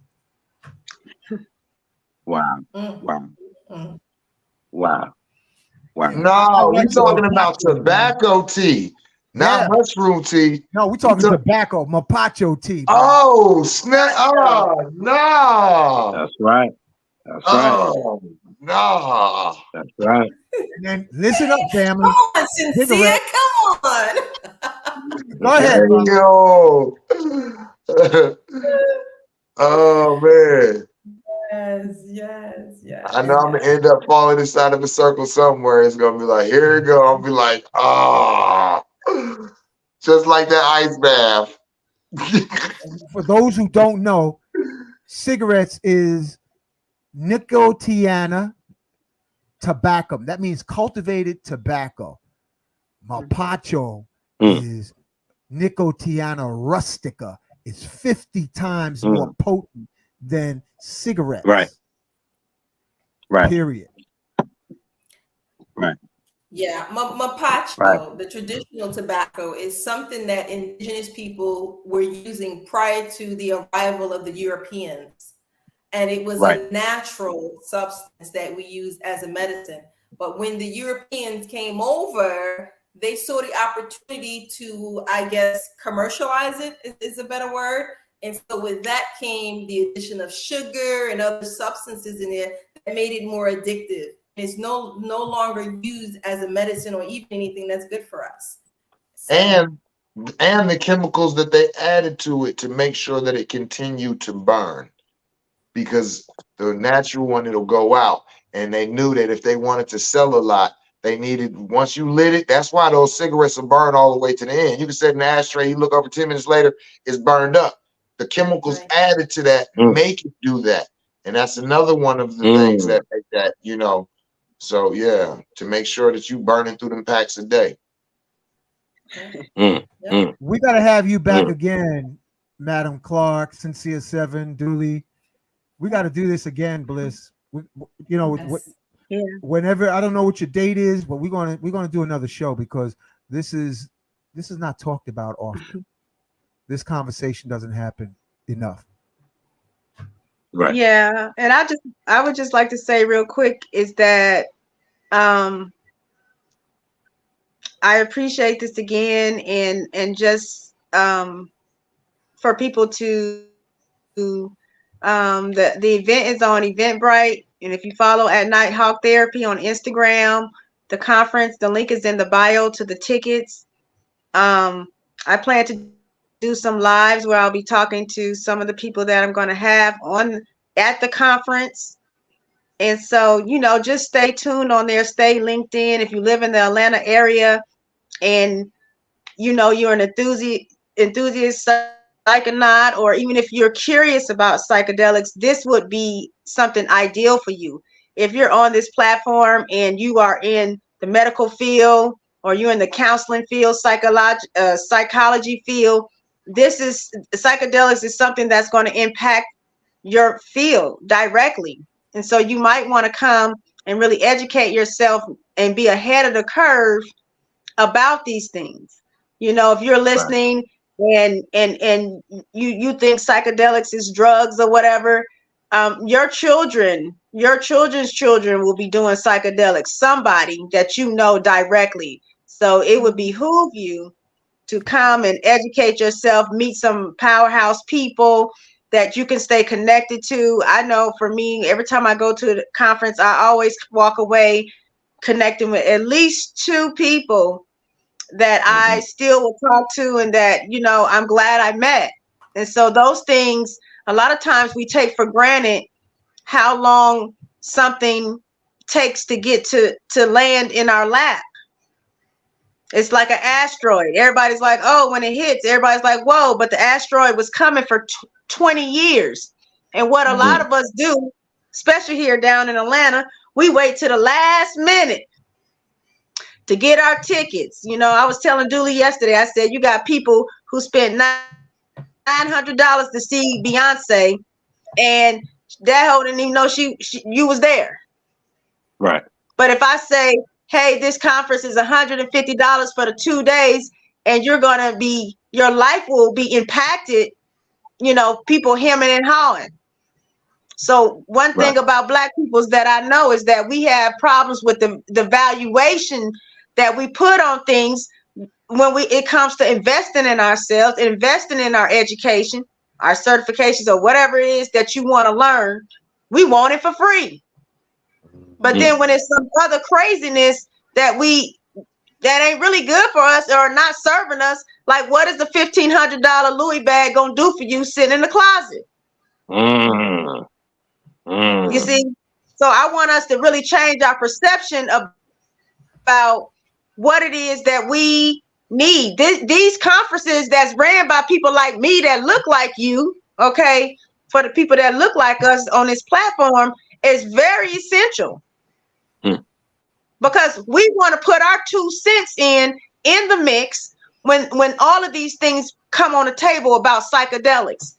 Unlike Woodstock, and Chief would say it all the time, stop Woodstocking this shit. Learn about sacred ceremony. And what does that mean? There were so many people who had been doing mushrooms for years. When they would come to sit with Chief, they would be like, yo, what are these? He's like, it's mushrooms. They had a completely different experience other than recreational use. I'm here to let you know it's different. Right. Okay, in many different ways. And so these type of events are very necessary, and that we want to start this in Atlanta. I would hope that people could support us. If you donated to the GoFundMe, maybe you can't make it, but you want to sponsor somebody, okay? You want to sponsor somebody a ticket to come to the conference, please hit me up in my DMs on NighHawk Therapy. And let me and get that done. Okay. If you want to be a sponsor, you know, for this event, you have a business, hit me up. If you want to be a vendor, you got some products and goods that is in relationship with psychedelics, hit me up. Don't be shy, because this event is for all of us. This is something that me and Chief talked about just this year, that he knew it was time to do this in Atlanta. I don't know why this doesn't exist in Atlanta already. but I want to kick it off. I want to start something new. I want to put this ball in motion because I know it's necessary. And as Atlanta is the precipice of the culture here, we need to have something here that really speaks to this subject matter. So definitely, if you can make it, I'd love to see you there. Love to spend time and fellowship with everybody that can make it. I can't wait to see you, Duli, so we can catch up and stuff. And I really appreciate you, Sincere, giving to the GoFundMe the way you and your Psychonaut Academy of Detroit did. I appreciate that. And all the people, I received so much support from people that I've never met. It was amazing to me because of Chief NightHawk's energy. It was echoing. It's still echoing. Can you hear it? Yeah, I hear it. You know what I'm listening saying? to you, Madam Clark. I'm telling you, Miss Bliss, you found your wing commander right here. All right. I want to never mind the mother hussies. You hear me? I said, never mind them other hussies. The mother hussies. That's your ace boom boom right there, Madam Clark. Bliss will bring you up to speed because you got a whole lot of other stuff. I want to also say, family. I want to also say, family, this conference is for if you don't know anything about entheogens, but also if you think you know something, if you're out here serving people and you want to learn more about what medicine to use or which medicine, or there are different ways to serve people and more about the effects and things that you can bring out. If you already serving and you think you know everything, you always a student. So you need to get your butt down here and connect with some of these brothers and sisters and get your further education so you know more about how to service our people. All right, absolutely. Let's wrap it up, y'all. That's 3 hours. We didn't. I know. And it's time for 3 hours. We were talking 3 hours. We did 3 Yo, hours. we was in a zone. I didn't even realize it was 3 hours. It's way past Bliss bedtime. Damn. Y'all know I gotta get my sleep. That was fantastic. Sincere. Thank you, Sincere. Sincere It was 7, honor. my Leo brother. Madam Clark, when's your birthday? She's October Scorpio. 30th. Oh. Okay, here we go. Yeah. Capricorn and Scorpio. Y'all gonna rock. Y'all gonna rock. And Yo, we Julie, got water, earth, fire. and the pyramids is a spinning air. We got Chief NightHawk who's the air. He's with us too. Yeah, I mean. Word. There you go. We got long live the Chief. Yes, thank you, Chief NightHawk. Thank you, my brother. Tell us. Come check us out. Come check it out. Like she said, like what's $150? That's $75 a day. Come on, y'all. Y'all better be down there. You know what I mean? So yeah. And if you can't make it down, then just go ahead and donate that to the GoFundMe account. If you can't show up, you know what I'm saying, in your body, show up in spirit and send something to support the family and, to support the cause. Because like she said, that was her and Chief's thing. That was the last thing that they had put together. So even if you can't show up, still support it. Right. Yes. I want to thank y'all. And thank you. Thank you, Uncle Hank. Thank you, Uncle Hank. Yeah, I mean, this is Tony Starks of the hood, if you didn't know it. You know what I mean? Coming up with the ill inventions. What you think? This is Uncle Hank here. You know what I mean? I got some new stuff. I got some new stuff. There's coming up. This one here, Duli, you probably seen it before. This is Third Eye Opener. This is like 18 magnets. But Bliss, I want to thank you for putting this show together because she put it together. Madam Clark. Thank you, Bliss. Put this show together. Thank you. Miss Bliss in the place to be. Yeah. And then we put the medal to the pedal. I want to thank you, Duli, for showing Sincere 7. Thank you. And I want to thank all the audience. Oh, also, I just want to give acknowledgement. Steve, if you're listening, this is yours. This is the one that's yours. His brother gave me a tuning fork crystal set that the crystal was attached to the tuning forks. I ain't never seen that. Oh, wow. So I just want to thank you, Steve, at the last event. And the one upcoming with California, I got some new stuff. And what's that you got there, Sincere 7? Man, shout out to one of my clients, man. Man, I appreciate the quick drop. Man, she put a book together about quantum physics and the spirituality, man. And it's dope. Oh, wow. And I think y'all definitely want to check this out. Cosmic Being, Identity, and Consciousness. Wow. Oh, man. Hey, it's a nice little short read. You know what I'm saying? You can do it in a couple days, drinking some coffee. It's dope. It's dope. So yeah, I just wanted y'all let y'all know about that. You can check that out if you're interested in that type of thing. Is it on Amazon? Is the book on Amazon? Is it on Amazon? I believe so, because it's got an ISBN number. So okay, cool. You should be able to find it. All right. I like to say it old school. Right, Thank you and night night. Indeed. Night night. Peace. Night, guys.